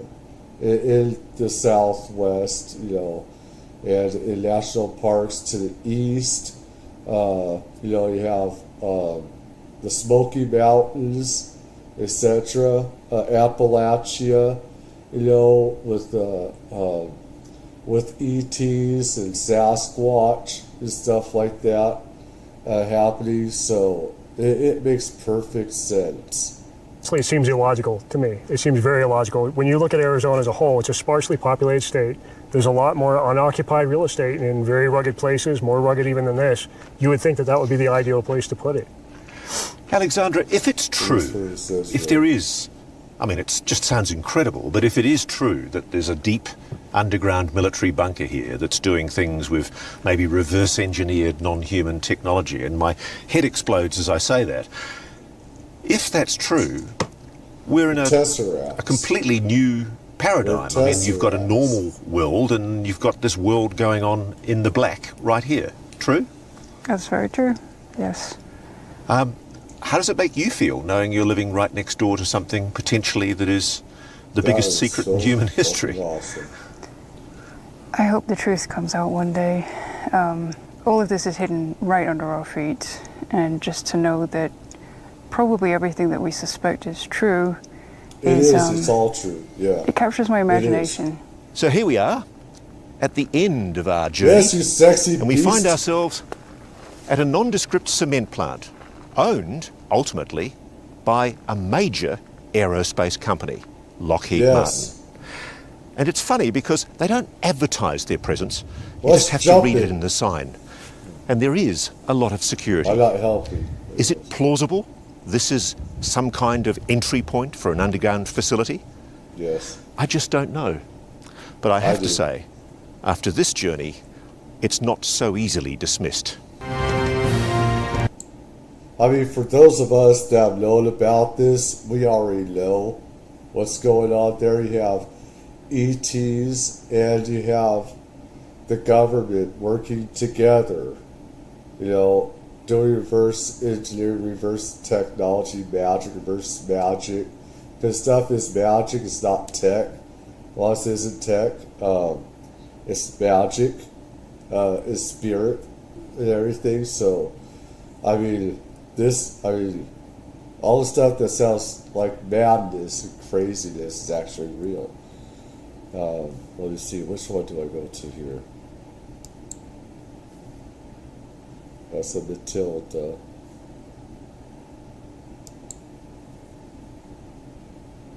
Which one? Oh.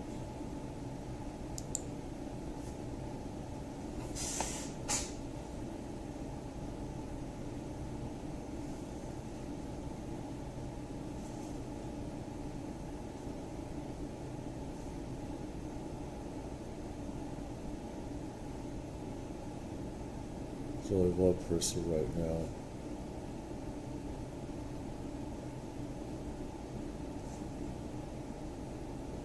Which one is this one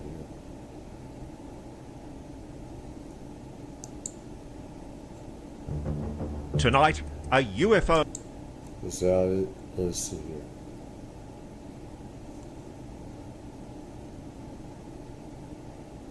This one. It's 12 days ago, so this was the other UFOs.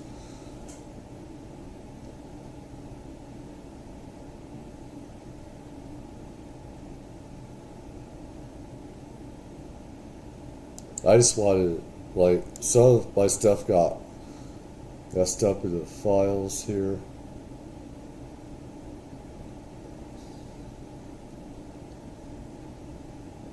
So this already been over, so this is Lil Elizondo as well. Or if this is the right one. Here it is. Yeah.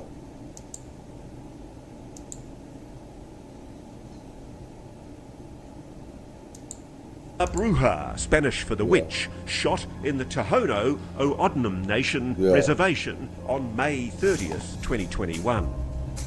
It showed an anomalous object that almost had a human figure to it that was again, I anywhere got to from shout out News 20 to Station, 30 Ross feet in the air. Coulthart. So those cows are reflecting back that black hot. The object up at the top is white, which means it's ice cold. If it was a drone, you would, number one, see the heat signature, and number two, if they were anywhere close to them, it would have startled them. Roughly 2 years after Bob and Andy leaked the videos online, CBP officially released them, along with hundreds of pages of email correspondence between Bob and his supervisors. So we know the videos are not some kind of CGI hoax, and they represent a mere fraction of the reported sightings. I've, like I said, have stories of hundreds of agents seen different things, different types of craft, orbs, small triangles, big triangles. So you've spoken to Border Protection agents, but you've also spoken to Air Force personnel as well. Air Force personnel as well. Recent FAA reports confirm that US Air Force pilots have reported numerous encounters with strange flying objects, sometimes in swarms, in their Arizona training ranges. One even struck the canopy of an F-16 Viper jet, damaging the multi-million-dollar craft. So there was a concern among pilots. Safety concerns. That there might be a collision with these objects they were seeing. There could be. Famed former Pentagon... Again, I have got reports of UFO striking aircraft, including planes, a plane from China, stuff like that may have been. Don't know for sure. It struck the nose of the aircraft, supposedly. I've heard, UFOs, plenty of reports where UFOs, small orbs, have almost struck our aircraft lots of times. They didn't care if they're going to hit our aircraft or not. They just buzzed right by, did not give a care in the world. Very dangerous maneuvers, stuff like that. Including UFOs hitting truckers or whatever, and a locomotive, a train, as well. The UAP investigator, Lou Elizondo, who testified to Congress on these matters, agrees. They're seeing something anomalous, aren't they? Well, what I can tell you is that there's been a lot of activity, a lot of people reporting a lot of things out of Arizona, particularly along the border. Could all these incidents have prosaic explanations? Well, sure. So before wasting our time and yours chasing UFOs, we went to chat with an expert on the ground. Ali, at long last, lovely to meet you. It's great to meet you, Rob. News Nation's border reporter, Ali Bradley, has her own intel regarding flying objects on the border, drones used by cartels to smuggle drugs or conduct reconnaissance.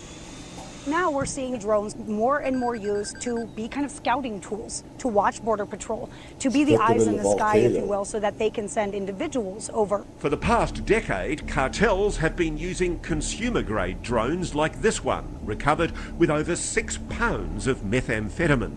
But now they're upgrading the fleet. The cartel used to use Chinese drones. Very normal, that's what you can buy at the store. But they switched over to using French and Russian agricultural drones. So bigger drones. They can move 5 to 10 kilos of drugs across the border. And the biggest issue there is the technology that they're using, we're not able to intercept like we were with the Chinese drones. So what do you think, Ali? Do you think that what's happening here with the cartels could explain the anomalous activity that they're seeing in the military training ranges? Probably. You know, the cartel wants intel on the United States. That's their MO. That is their number one priority, is to always be one step ahead of us. So what better place to do that than to infiltrate our military installations in some capacity? Unless you were in a coma in late 2024, you know that the mystery drone threat is more than mere speculation. For weeks, New Jersey residents were reporting strange aircraft in the area. When officials began to investigate, things only got more concerning. It's happening all over where the drones are coming from, they don't know who's doing it, they don't know why they're doing it, but they say there's no credible threat. The mystery behind these purported drones remains. The military admits it often cannot detect, track, or down these objects. Defence also recently admitted to one senator it's mystified as to their origin.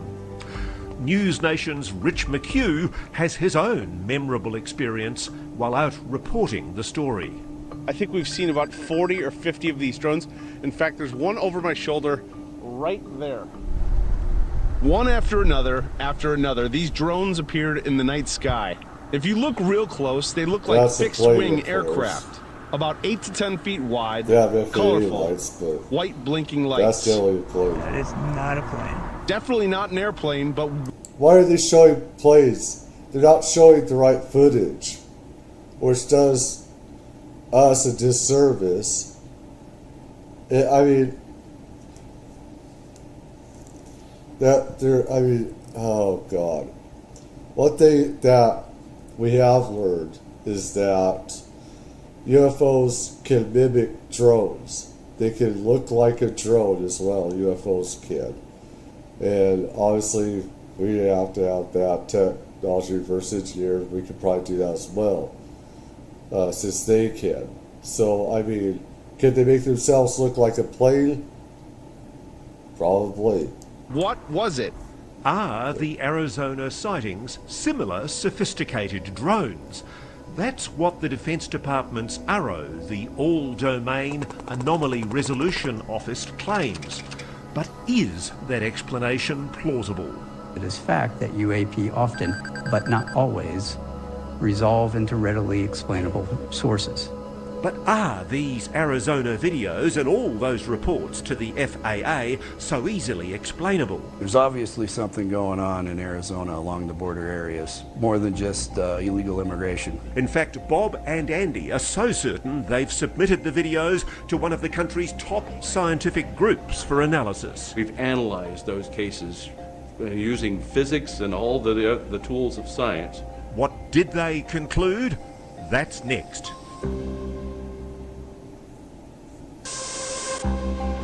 I feel like I really wanted to get to this other stuff here, and then get back to this.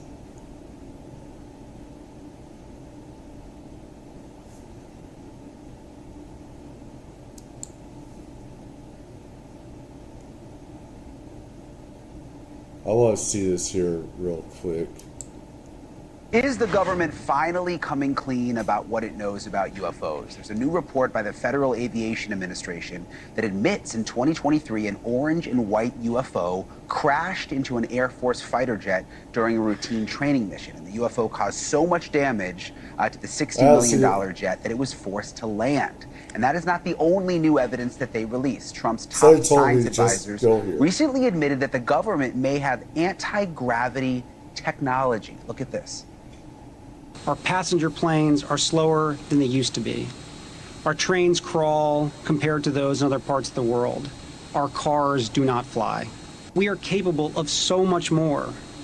Our technologies permit us to manipulate time and space. Manipulate time and space. Oh my gosh, I'm surprised that hasn't been a bigger story. So why has the Trump administration decided to disclose all of this now? I want to ask former Pentagon UFO whistleblower and investigator Lou Elizondo. Lou, it's nice to have you. Somebody just told me to just go here. Just go here all of a sudden. I'm glad I did. You with us? First of all, the UFO that crashed into the fighter plane, what do we know about that? Well, the problem is that we really don't know much, and therein lies the challenge, right? When you have an incident involving a $40 million combat aircraft, and only the details now are starting to be released through Freedom of Information Act and FAA, there's a problem. Now, we've been saying for the last 8 years since I've been out that there have been dozens upon dozens of these near-air collisions that have occurred with military and civilian and commercial pilots. This is not just happening with military aircraft. Now, this is the first time we heard of an actual mid-air collision, but some of these objects are coming so close to combat aircraft that they are literally splitting that combat formation right down the middle. So you can imagine how close combat aircraft fly when they're flying in formation. Now imagine a UAP coming in right between them. So this is nothing new, and I think you mentioned earlier why is the administration having the conversation now? And I think it's because this has really become the worst kept secret in American history. It's been 80 years of suppression and misinformation, and we're at the point now where I think the administration realizes that America can handle the truth. Yeah, it does feel like more has been trickling out over the last few years. You've been working with the FBI. There was a reason. There was a reason. And I did not report on it on purpose. There is a reason here. And I want to let me see if I can. I wonder if they have it on YouTube or not. Now, Trump fired a lot of his national intelligence. Let me see. So, go here. Come on. Get in. Hurry up.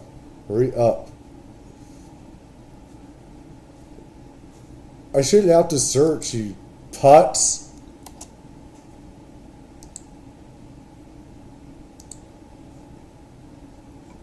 Let me see here. Wow, there's so much here. Holy crap. Oh my God, look at this. Oh my God.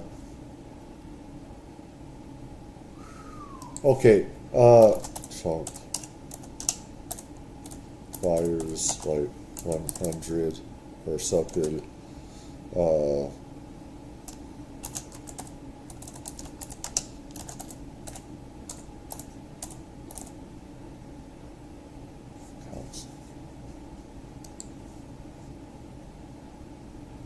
That was not, no, there's one that just happened yesterday or something.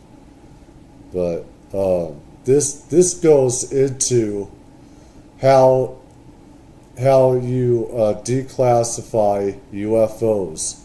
You get rid of the psychopaths or the criminals that are charged with national security and intelligence that are running these dark black programs, and they're controlling the secrets of UFOs and intelligence and stuff like that. Because these are the same guys that killed, some of these guys are the same people that had JFK assassinated, RFK assassinated. And they control the government. They can control who's the president, the NSC. They control everything. Okay? And if Trump, I didn't report on this before, I just said he ain't going to do it. But I knew I wasn't going to report and say anything because he has to get rid of the national security people controlling the secrets and the criminal activity that is happening. He has to do that. If he doesn't, they could have him assassinated. And they would have him assassinated to keep everything a secret. So let's see here. Where are we? Here it is. FBI on their investigations, their FBI investigations. What can you tell us about what they're finding? Is there anything new there? Yeah, well, I'll say this. First of all, America is getting a heck of their money spent very well with the FBI. I'm absolutely amazed how well they're doing. In fact, they're running laps around the Department of Defense's Arrow program that was established specifically to look at UAP. And the FBI team, it's a small but scrappy team of folks, are really doing one heck of a job. And I think if you look at Luna's recent statement that she said when she was asked about the FBI meeting that we helped organize in the SCIF, she said it was a 10 out of 10. And that I guess Arrow now has some explaining to do. So the FBI is doing fantastic, but also we can't forget about Tulsi Gabbard and the DNI, the Director of National Intelligence, and the entire intelligence community. There are pockets of excellence that are working very, very hard behind the scenes. Also, that's how you would declassify stuff.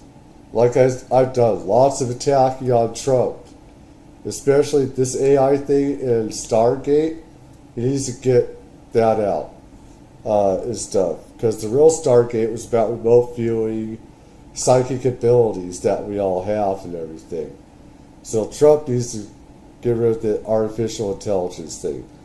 But back to what I'm saying is, how you declassify UFOs if you are, you have to totally uproot the old regime, get everybody out, fire them out if possible, or by force, and put in your own.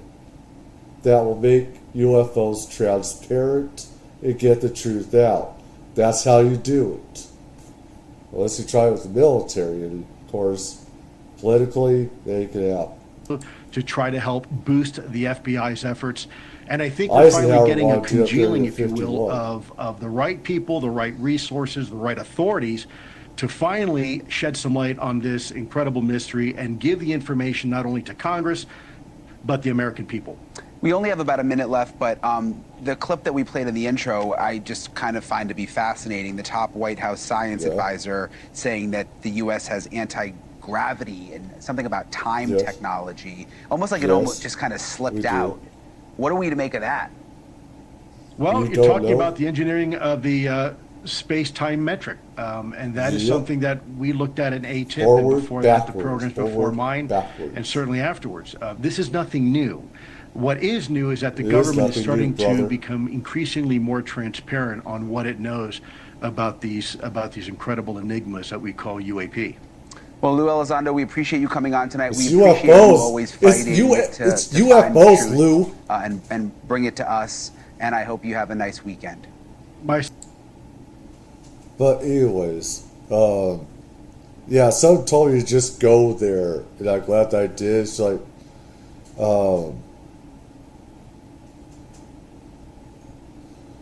let's see, where else? Got that. I try to get that other one.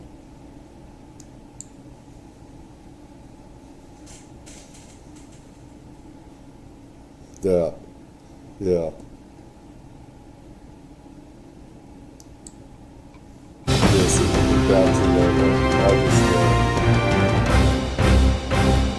G'day and welcome back to Reality Check.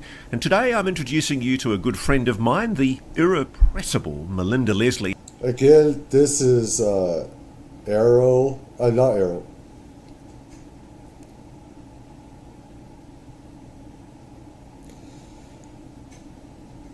if I can get my brains to working again. If it's possible. If it's possible, if I can get the brain. This is Ross Coulthart, News Nation. Leave a comment, leave a like. Again, give me a like, tell me what you guys think. We can reverse time, space, all this stuff can be manipulated. It's like a dial that we can. When I see these craft, is sometimes when I can see the mechanics of it and how it goes back and forth, and I can like see it. It's like we dial it back and we dial it forward and dial it back and everything.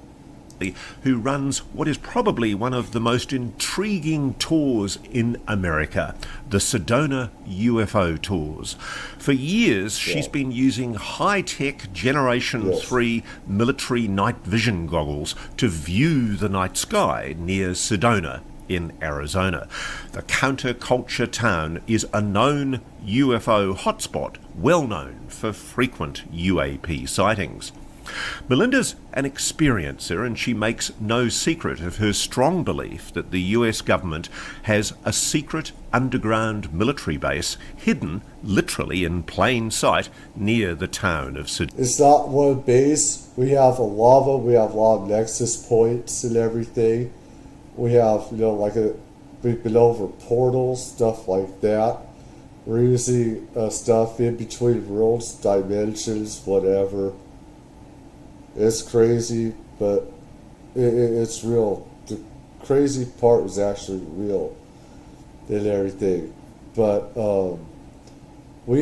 different bases are connected. Like I said, Edwards, we have underground facilities that house B-52s. We have underground facilities that go 10 miles down, or even a lot more than that, thousands of feet.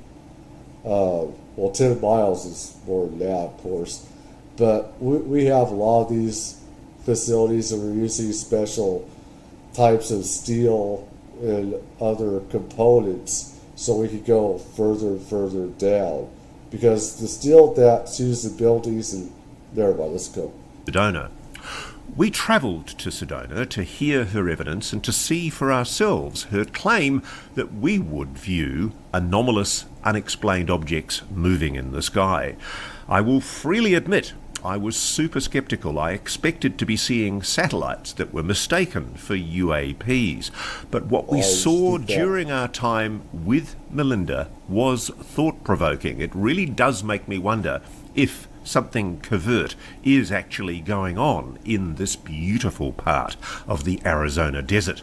Late at night, we saw... How can you still think that after all the stuff? I don't know. I mean, my whole life, I've known and seen things, and so, for me, it's like I already know stuff is real. Huge glowing orb objects hovering over some mountains, being escorted by what appeared to be military helicopters. A very intriguing sight. Here's Melinda Leslie. By a bunch of Ross Coultharts.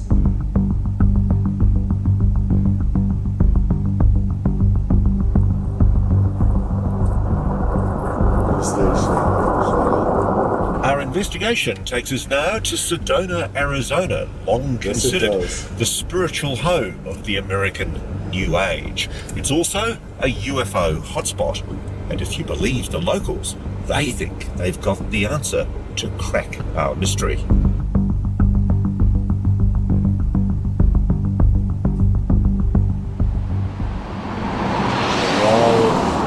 Melinda, why did you get into UFO tours? What got you into it? Well, my whole interest in this subject started in 1989 on a last-minute fluke of a trip out to Area 51 in Nevada and having amazing sightings, like mind-blowing sightings, including structured craft, meaning like seeing all the hard edges. And I met other researchers out there, and I had 3 back-to-back trips in September and October of '89 out to Area 51, going from Southern California out there, and that started it. That started my interest. I had, like I said, sightings and met researchers out there. One of those researchers had a lecture series in California, and I started, I lived in California at the time, but in LA, and I started to go to that. And so I became very interested in the subject after those sightings. Why Sedona? Sedona has always been a hot spot for constant UFO sightings.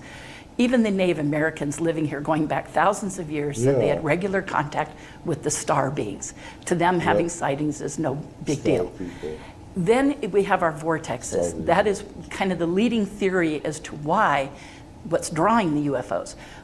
The vortex is an increased electromagnetic field spiraling up from the ground. And it's scientifically measured and detected? Yes, it has been. For instance, I have a friend who has like a geology company that finds oil and minerals and different, things like that for different companies.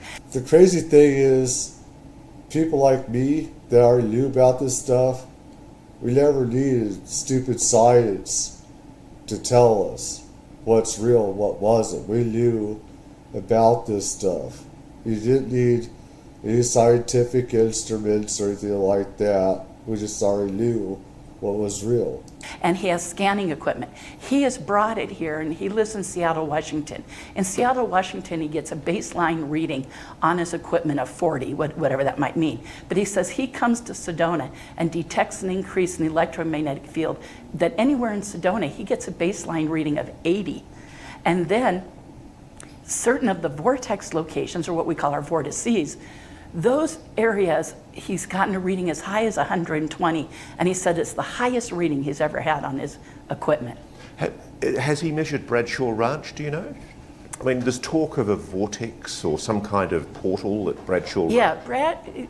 All of Sedona is a big vortex. Certain areas in Sedona are known for this increased electromagnetic field. Like I said, he's detected that with his equipment. But Bradshaw is known as a portal area where strange things are seen to, not just UFOs, but strange animals and creatures are seen to come and go. It is well known as kind of a paranormal portal. So let's roll back a bit. Okay. Most people watching this will think this is all rubbish. Yes. They'll say there's no such thing as portals, there's no such thing as vortices, UFOs are nonsense. What do you say to them? Well, for instance, the vortex, there's science to back it up. Like I said, my friend who owns this company that finds oil and minerals has detected it repeatedly. And so there's a huge anomaly. There's a huge, increased electromagnetic field. And then there's two schools of thought on why that's drawing the UFOs. One is that they're getting some kind of energy from it. I don't think it's strong enough, so I personally am not a big supporter of that theory. But the other theory is that it's like navigation beacons, that these vortices locations are somehow being used for navigation by craft coming and going. So you take it as read from your experience that the phenomenon is something like roads, not on like roads. Again, these lines, vortices, stuff like that, are different national parks all around the U.S. and around the world. These are like roads. If you go around the world, some people could probably Google, might be able, I don't know, they might not have it. They used to. It used to be on the internet. Ley lines and stuff like that, energy grids, paranormal stuff, ley lines, and stuff like that talks about this. And you can see like a map of these different areas, even Stonehenge, places like that. There's ley lines and paranormal type of activity. But it's all over the planet. These are like roads of the paranormal across the world, that all these ley lines and stuff. I have done now, as of my last tour, which people you knew were with me. Okay, so that was tour number 1,839. Tonight's tour will be 1,840.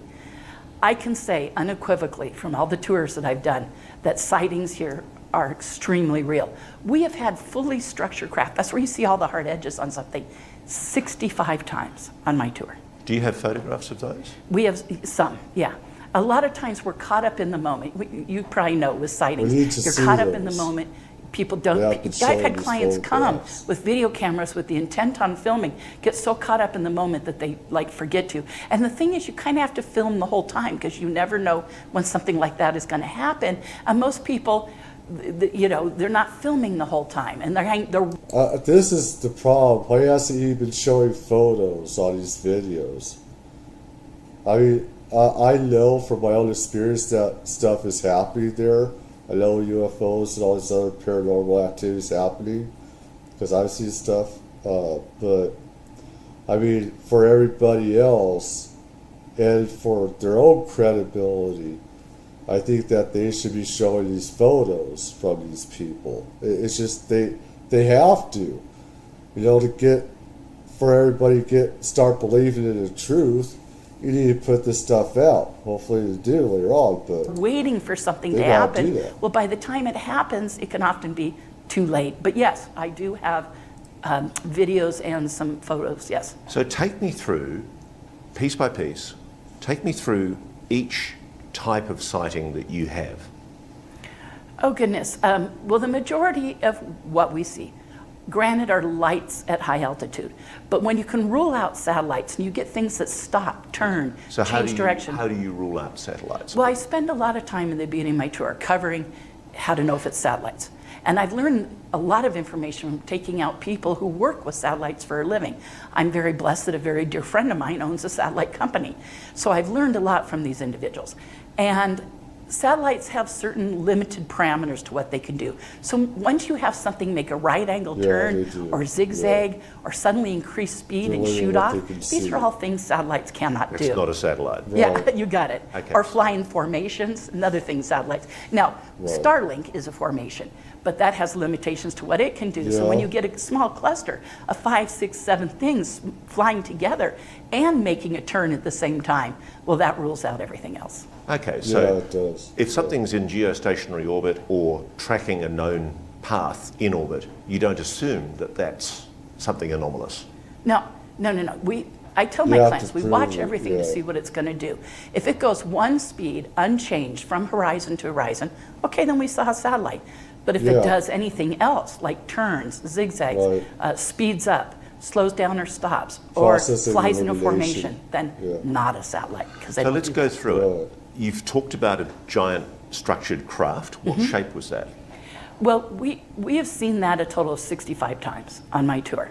So I can just give you a quick breakdown of things we've seen. So 9 times we've seen big solid stripes, actually 10 times now, because Ross, I'm not even sure I told you this.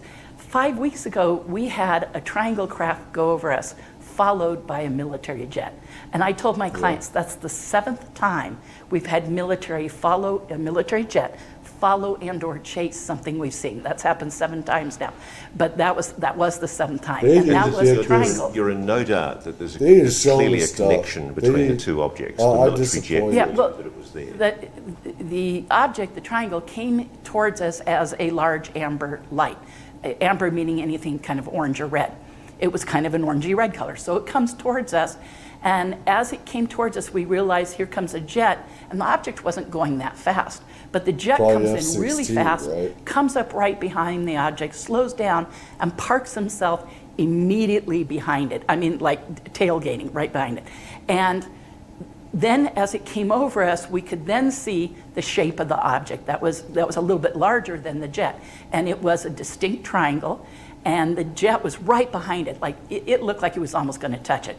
And as it flew, it was coming from the west. As it flew east, eventually the object, meaning the triangle, disappeared, leaving the jet flying by itself. You know, these military guys are to have radioactive sickness and everything. I hope they get compensation from the energy of these objects, whether it's ours or theirs. It's very dangerous type of radiation that they'll kill you. When you say disappeared? Just completely disappeared. Yeah. We've seen that many times on my tour. We'll see a structure craft that it'll do, I call it winking out, just winks out, disappears all at once. So you've described an amber light, a triangle? What other shapes do you see? Okay, well, we've seen triangle, like I just said, 10 times. We've seen disc, that's your classic flying saucer round with a dome on it. We've seen that on 4 tours. We've had oval shapes. They were like pumpkin seed, like flat ovals. We've seen that on a total of, I think, about 7 tours now. And 2 of those tours were multiple oval objects. One of those nights, I had a big special event I was doing a skywatch for, and it had like 100 people at it. That special event, those people who were present figured that we'd seen at least 7 ovals in under a 15-minute window that night. How do you know what you're looking at? How do you know, for example, that the oval object wasn't a well-lit helicopter, for example? No, because helicopters blink. They're required by the FAA, Federal Air Administration, to have strobes on them. All planes and helicopters are required to have this. And you've got videos showing? Yes, showing this, yeah. And so single blink is usually commercial or private, single, a very mechanical, consistent blink pattern. If it's a fast double, fast triple, particularly if it's a fast triple, blink, blink, blink, blink, blink, blink, like that, that's usually military aircraft. And military aircraft have a different strobe, so all other planes know it's military and get out of the way. They always have the right of way, even in non-combat situations. So we see things that are clearly military aircraft. Ever since 9/11 Patriot Act, it's very, very common to have military patrolling the skies over cities. And I have taken out a handful of military pilots, even on my tour, and they say from Luke Air Force Base, which is the closest place with such aircraft at it, near to here, which is right outside of Phoenix, is an hour and a half away as the crow flies. They say in about 15 minutes at regular patrol speed, they can fly over Sedona. They said if they're in a hurry, they can be here in 5 minutes. So we have constant military jets patrolling this area. So the important thing is you can tell the difference between a fighter jet, a military helicopter, commercial aviation. You can distinguish that from what you're seeing. Yes, and when we get that amber light, I've taken out plasma physicists on my tour, physicists and plasma physicists. Lots of physicists, probably 100, but plasma physicists, I would say I've taken out a handful, 3, 4, 5 maybe. This is what they've told me. In the lab, they create a highly charged energy field, so massively charged, that it'll ionize the air around it. That ionization is called electrical plasma. In the lab, when they create that, they kind of know they've got plasma or ionization when they get amber light. They get gold, and more power it goes orange, and more power it goes red. Well, we see that very commonly on my tour. It used to be that we saw it about 2 out of 3 tours. We get amber light 1, 2, 3, maybe 5 times a night. Now with this new activity where we're seeing things come and go from our underground base out here, we are seeing it's very common to have it happen like 20 times a night. Now you just casually mentioned You casually mentioned there the holy grail of our investigation. Yes. People talk about an underground base. You say with certainty that there is one. Well, there is a tremendous amount of evidence. A lot of eyewitness accounts. I've lived here 13 years. I've been coming on and off since the early 80s. I've heard myself at least 20 accounts of people who were out hiking and stopped by guys all in black, Kevlar vests, combat boots on, M16s over their shoulder. So I've known, I have to think about it, but at least 4 people who've been stopped at gunpoint where the guns were drawn. But this is on public land. Yes.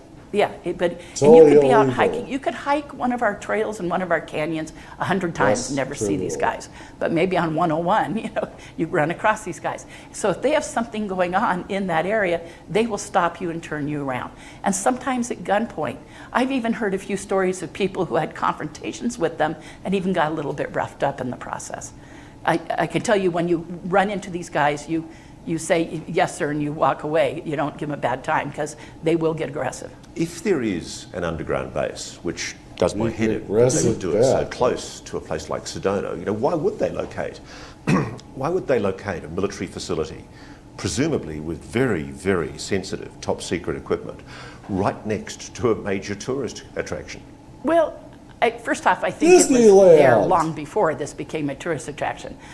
I think there's evidence that construction was going on this facility back in the 50s before this place was known. It was really in the early 80s that this became a go-to place. It's considered Mecca for New Agers. So they were there first. Yeah, so we think they were here first, exactly. 60s. There were. I remember 60s. There's the 60s, 70s. let's see, New Agers, it was 70s, yeah, mid-60s, okay. Yeah, 60s, 70s, mid-60s, 70s, and 80s. It's like you have, hippies, New Agers going in some of these places. 70s, they had kids, stuff like that. 80s, hit back up again. So there were the early settlers here. There was the film industry here from Hollywood making a lot of the famous westerns here. Westerns, so all that went on in the area. And so, but it's on one side of a major hill range. The other side of that hill range is Sycamore Canyon, which is 7 miles long, 3 miles wide, and the next closest civilization beyond that is 15 miles away. So you have basically 7 miles by 15 miles of absolutely nothing, surrounded by mountains. I think it's obscurity. I think they probably did it there because it was hidden from everything. And then there's... You're pretty sure? Yes. You just take it as read that there's an underground base. Well, I've heard so many accounts of people getting stopped. Some of these have been friends. One gentleman is a client of mine who's been stopped at gunpoint twice. I do not doubt his account at all. But there's no military base just anywhere thugs. in that area. Exactly. It's deep underground. It's hidden. It's Bureau of Land Management land most of the time. On the surface, yes. But down underneath, it's not. Down underneath, it's defense covert black ops contractors. military. And that's sounds what like crazy stuff. I know it does, but that's what people have run-ins with, and that's what the evidence shows. As I know you're aware that another TV show did a scan and came up with thousands of feet of a perfectly 50-foot wide tunnel deep underground running under an area that's very famous for paranormal activity, our Bradshaw Ranch. So how do you find these objects? What do you use? What technology? On my tours, we use PVS-7 Generation 3 military night vision goggles. They put out infrared and they increase the amount of light you see by roughly 50,000 times. So you get to see close to like 50,000 times more stars than you could ever see with your naked eye. And the beauty of those, it's allowing us to see stuff that's up high that maybe would be too faint or too dim or too far away to see with your eyes. They don't increase distance, they just increase light. But that's the beauty of them is being able to see these things that are up high. Occasionally, though, we get things very low, including when I said we've seen fully structured craft. That's usually very close and very large. How often have you seen military jets, planes, or helicopters right next to these objects? Well, now we've had them follow or chase them. So right behind them, follow or chase them 7 times. And do you think they're accompanying them, i.e. their US stuff, or do you think they're chasing them because they're not US? In that case, I would say chasing or checking them out. You know, my clients comment that it looks like they're getting pulled over by the police. You know, the police are right on your tail. You know? I call some of these ETs that do aggressive stuff to us, I call them, jokingly, juvenile delinquent ETs. And they could be juvenile delinquents and stuff like that. I could see some of us chasing. Listen, I've seen 3 UFOs, and they're darting through the sky. I have it on video, but it sucks. The quality sucks, all right? And I saw them going, Jew, Jew. And right in my mind, they're there. They were fleeing. They're running away from something. They weren't supposed to be in the sky right there. 3 of them, all right? And I'm thinking someone chased those 3 critters off. That they weren't supposed to be here in the desert. They were not supposed to be here. That's what I psychically felt. They were not supposed to be there. They're running away from something. They're not supposed to be there. Because they don't need to run away. Something threatened them. But anyways, in some situations, with all trouble some of these extraterrestrials do, I jokingly call them juvenile delinquents. So, And who knows? You know, it's like maybe they're saying you're flying too close to the city, you're not supposed to be here, who knows? Right. But on my tours with this late night activity we're having of these large amber lights, again, the plasma field, something is bleeding such a huge energy, it's ionizing the air around it. Now, along with our seeing those, one of those nights, one of those amber lights flew over us, and that was when we had a triangle. Two other researcher friends of mine, I know you're talking to, Jeremiah and Alexandra, were out at Bradshaw Ranch and had a big triangle right over them that we, on my tour, were 5 miles away. 5 miles away, we saw a giant amber light over that area and then disappear. They were right under it. They were out at Bradshaw that night and said it was a triangle, and then it shot straight up. You mentioned Sycamore Canyon, which is in the quaintly named Secret Mountain. Yes. I mean, if this is a secret, it's a pretty stupid secret. Well, I'll one up you on that. So, yes. Listen, I want, if people want to see more on that, I already know about this stuff way before this is reported, but I want to see if they're going to be showing us this stuff. Fast forward here. Ross Coulthard, again, this is from News Nation. Give a shout out. Tell me what you guys think. We like here too as well. Let's see it. Is that right here? Right here. Right here. Let's get. Wow. In some of these places, there are abductions. People have disappeared. In some of the tribal areas, this is like one of them. Let's see here. It's so compartmentalized, you're either read in or you're not. So people who are not read in but have heard things through the grapevine or even know things officially want to see it for themselves to confirm that knowledge. Well, Melinda, we'd like to see it for ourselves. Can we come out with you this evening? Please come. I'm looking very forward to showing you. No, you got cooties. Don't tell me that.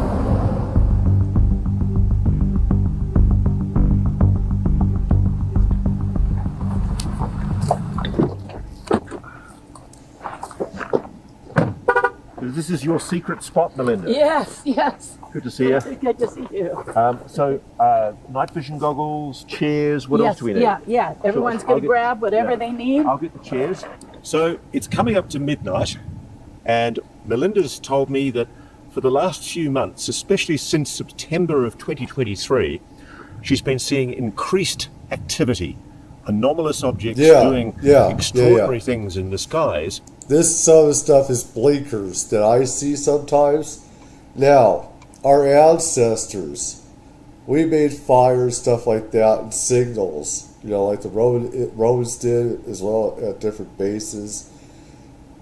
This is where we got from, I believe. It's from ETs doing this in the sky as well, and getting communications from blinking and stuff like that. I see these in the skies quite a bit. And stuff, or just blink in, they're just gone.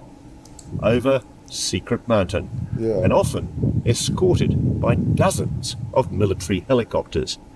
So we're hoping we might see some tonight.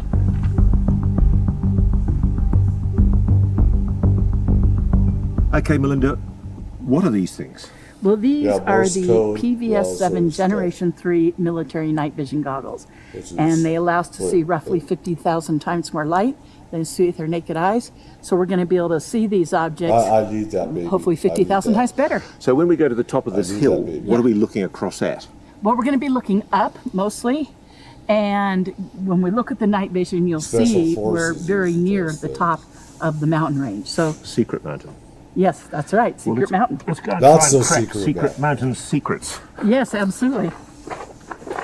Talk me through what's happening at the moment. Where are we sitting and what are we looking across at? Now, I don't know about you guys, but if I see something called secret mountain, secret place, secret that, I automatically want to go there and see what the secret is, don't you? We're in a undisclosed location where we're up on the hills. Oh, I know what makes it secret. We're kind of almost up on the Secret Mountain area. So this is all Secret Mountain wilderness here that we're looking at. And I can see right now, so we're looking for anything moving. Now, I kind of think... There's an orb straight ahead of me. Just probably... above the... Probably 4 fingers above the lower of the little mountains there. So what have you been seeing in the last few months over this area out in front of us? They communicate by light. Coming up behind the hills, we'll see large amber lights. Powered up, already very bright. And I have to say I saw those earlier with you when we were with your clients. That's right, at the other location. So now we're just that we're like 5 miles. I've seen like Catalina around there, where UFOs will start blinking and they communicate with the base down below. That's how they do it, is they communicate with the light like that. Sometimes they'll do it through sound or whatever other means as well, not just that. But that's one of the main ways that they do it, is communicate. Then they just come all the way down into the base or whatever. Miles closer and at a much higher altitude. And so we're just looking to see if lights are coming up behind the hills, because right on the other side of this hill we're looking at, or this mountain we're looking at, is both Secret Canyon and Sycamore Canyon, which is where the majority of the base is. So we're right there. It's under these hills and on the other side from where we are.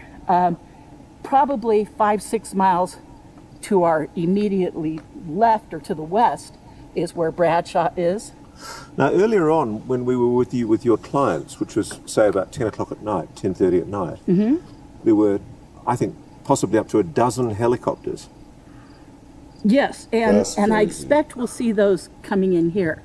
We're higher up, so there'll be... 12 helicopters, that's ridiculous, wasted money into keeping this stuff a secret. Total military criminal industrial complex.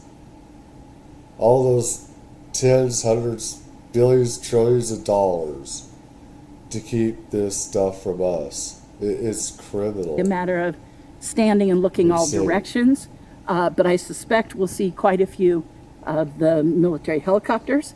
I mean, it can't be cheap. I mean, that's a lot of money being spent on choppers. Yeah, I mean, earlier, even that much earlier at the other location, when I would count how many were over the hills at one time, it was usually about 10 were over the hills at one time, and some nights it's as many as 20 to 25. I see what you mean too about how you can clearly delineate satellites. Yes. Because they're just moving at a constant speed over the sky. Because they just go one direction around. Yeah. Well, in some cases, changing course. There's a shooting star, changing course, flying in formations.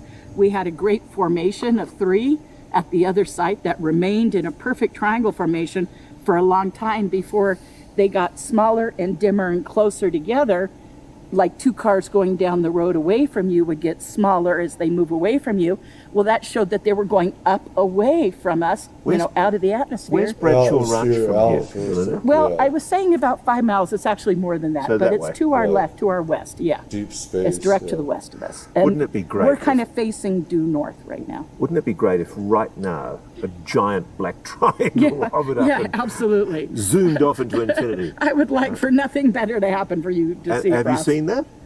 Have I seen that? Yeah, I've seen large black triangles 10 times. Wow, really? Yeah. As I said earlier, nice you guys could show us what you're seeing 6 weeks somehow. ago. About 6 weeks ago, it'd be great. We saw a amber light coming towards us from the west. We were at the other location, and in came a military jet behind it. So there's a chopper in the saddle over there. Yes. It's just in that low saddle. It's sitting just above the saddle. It's like it's waiting for something.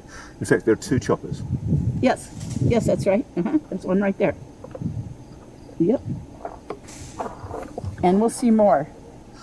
We'll see a lot more. So earlier on in the evening, I was with Melinda when she was with some of her clients, and we were in another location. and we saw dozens of military helicopters hovering over Secret Mountain.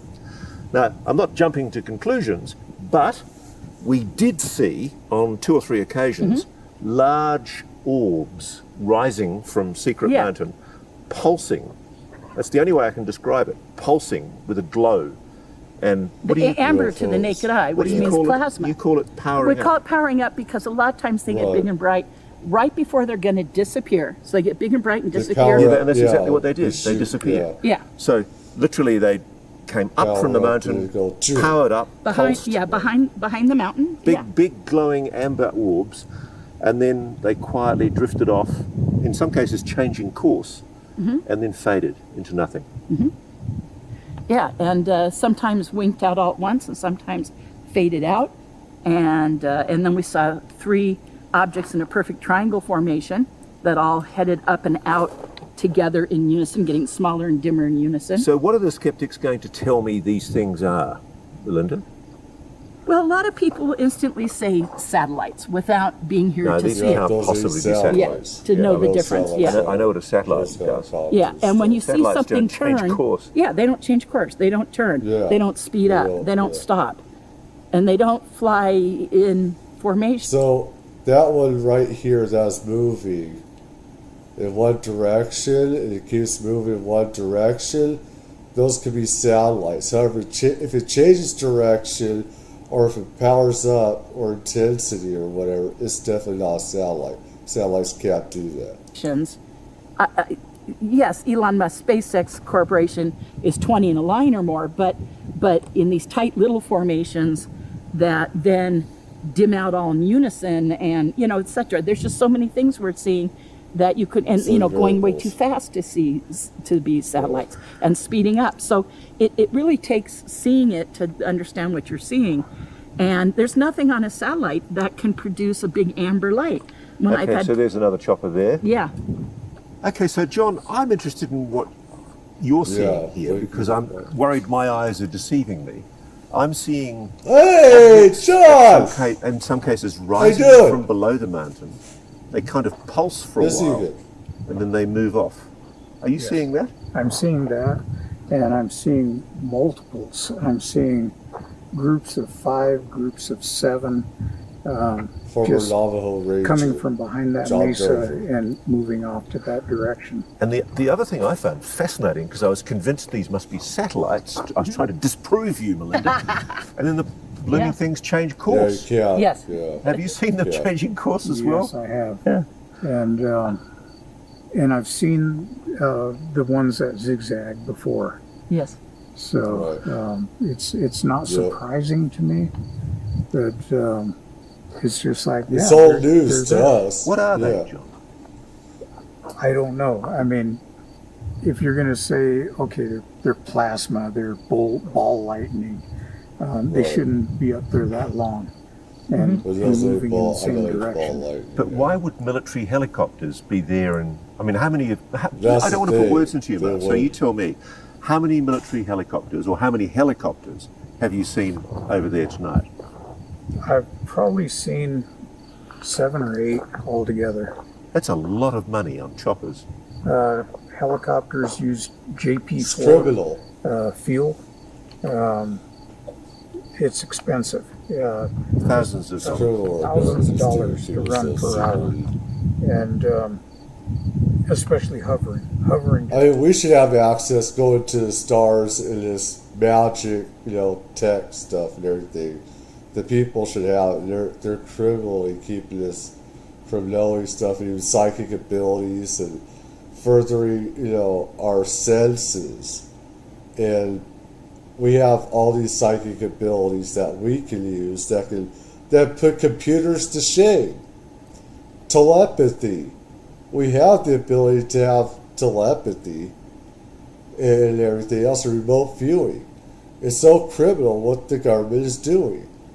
And knowing other extraterrestrial races. We should have access. We the people around the world should have access to all these things. It's criminal what our government and the other governments are doing around the world that are keeping this from us. It tears those engines up. And so they rarely will want to hover. And just so I'm clear, Melinda, where we're looking at right here, this is looking towards Secret Mountain.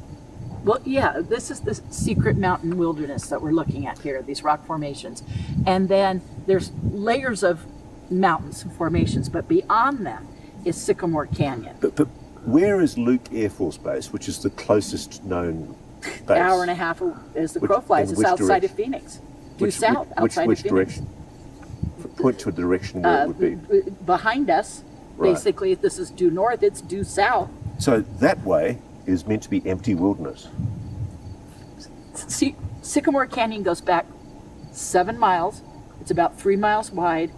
And when I do pin drops on Google Earth from like where we are to like a scattering of ranches way out in the wilderness, it's all scale. 15 miles out. So there's 7 miles by 15 miles of absolutely nothing. Well, if nothing else, there are a lot of helicopters. We can't say they're military, but there are a lot of helicopters hovering at the one time over the one place in the same area that objects are moving anomalously. If nothing else, Melinda, I'm satisfied that I'm seeing a lot of military choppers, or just choppers. We can't say they're military, but there are choppers. There's that one dot right there. Hovering I notice these things because over the one place. I see things. And when I do, I scale the sky a lot more than other like people where we do. are to like a scattering of ranches way out in the wilderness, 15 miles out. So there's 7 miles by 15 miles. Objects are moving anomalously. Let's go. If nothing else, Melinda, there's objects here. There's objects around in here. They're moving. When I scale the skies myself, I can also sense things. Sometimes a lot more too. But there are objects here and around here that are moving. I'm satisfied that I'm seeing right a lot there. of military choppers, or just choppers. We can't say they're military. Yeah, that's a helicopter. But there are choppers hovering and moving with purpose around other objects which are demonstrably anomalous. Yes, there you go. I think you got it. They're moving inconsistently with the track of a satellite because they're changing course. In one case I saw they're zigzagging. Yes. On occasion also they come up from behind the mountain there and they power up, they pulse.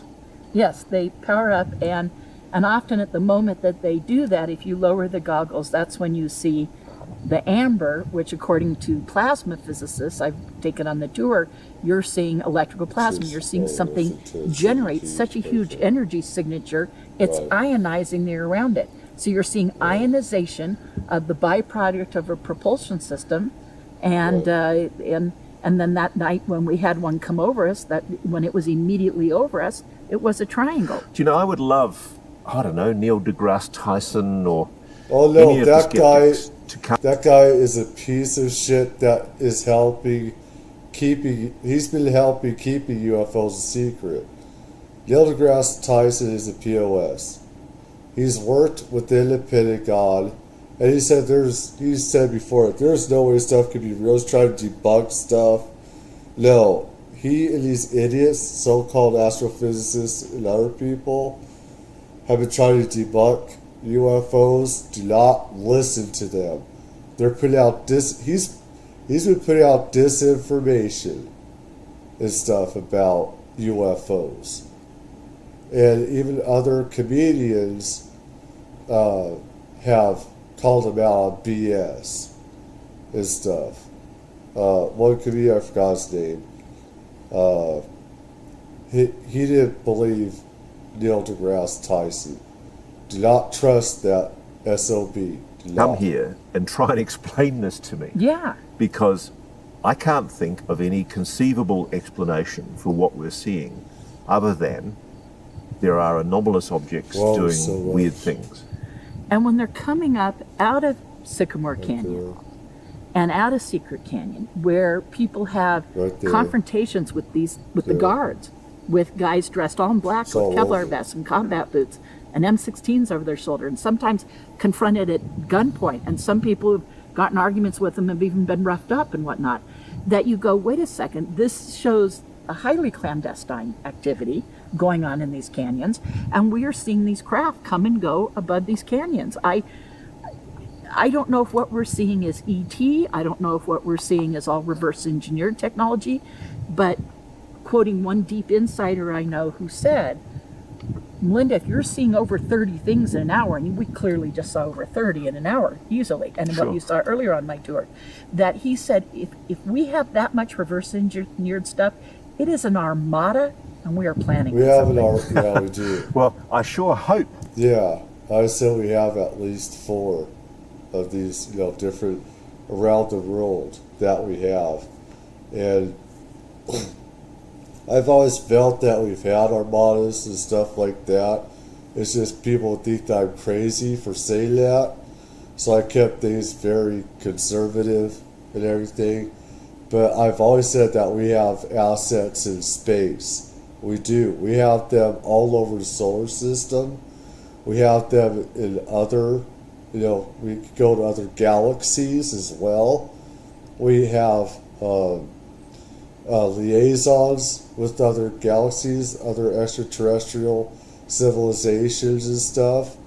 So we have a whole different military forces working in space right now as we speak, up in space, not just here on Earth, but we have a lot of assets in space right now. Around Jupiter, we have stuff going on around there. We have a lot of stuff, assets around, Titan, Europa. We have assets there. The Moon, Mars, Venus. We got stuff there as well. Yeah. We've got this kind of material. I mean, it's kind of sad if it's being kept secret from the rest of humanity. It's because criminal.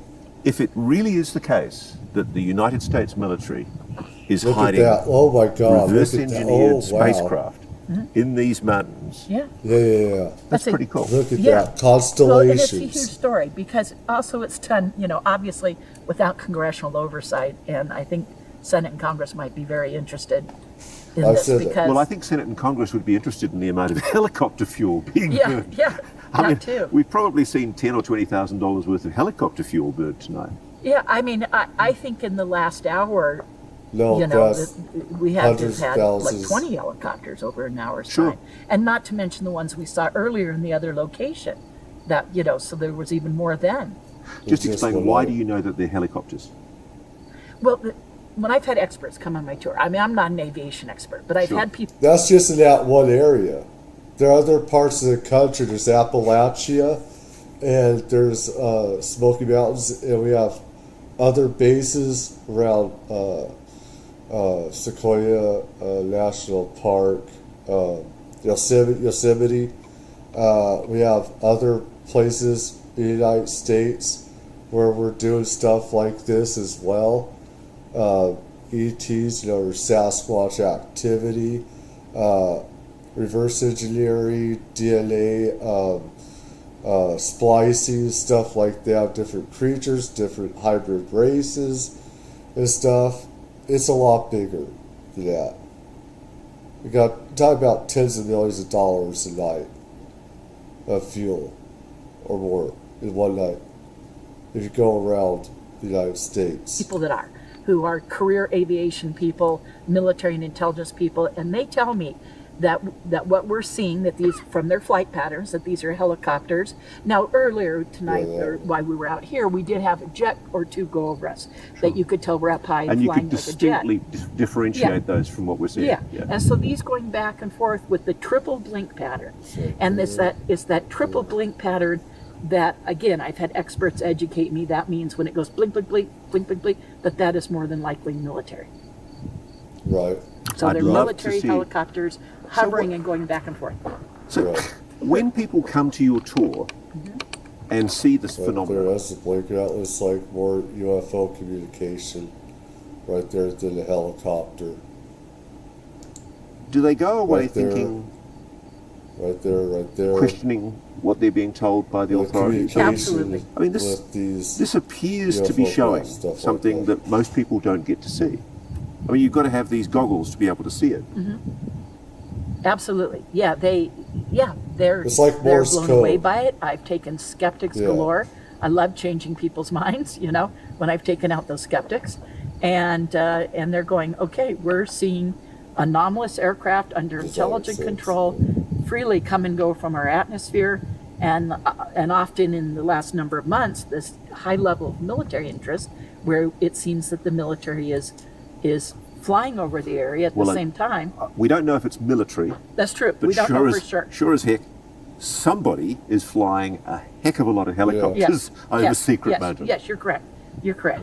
And at the same time that these craft are coming up, being a big amber light, and again, I've had those experts say that means it's generating a huge amount of energy and ionizing the air around it. Again, I'm not an expert in these things, but thank God I take out people that are. That's awesome. Now let us see here.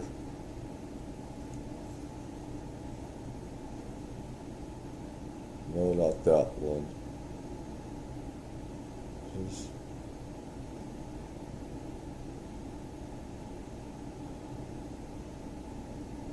That one, I think.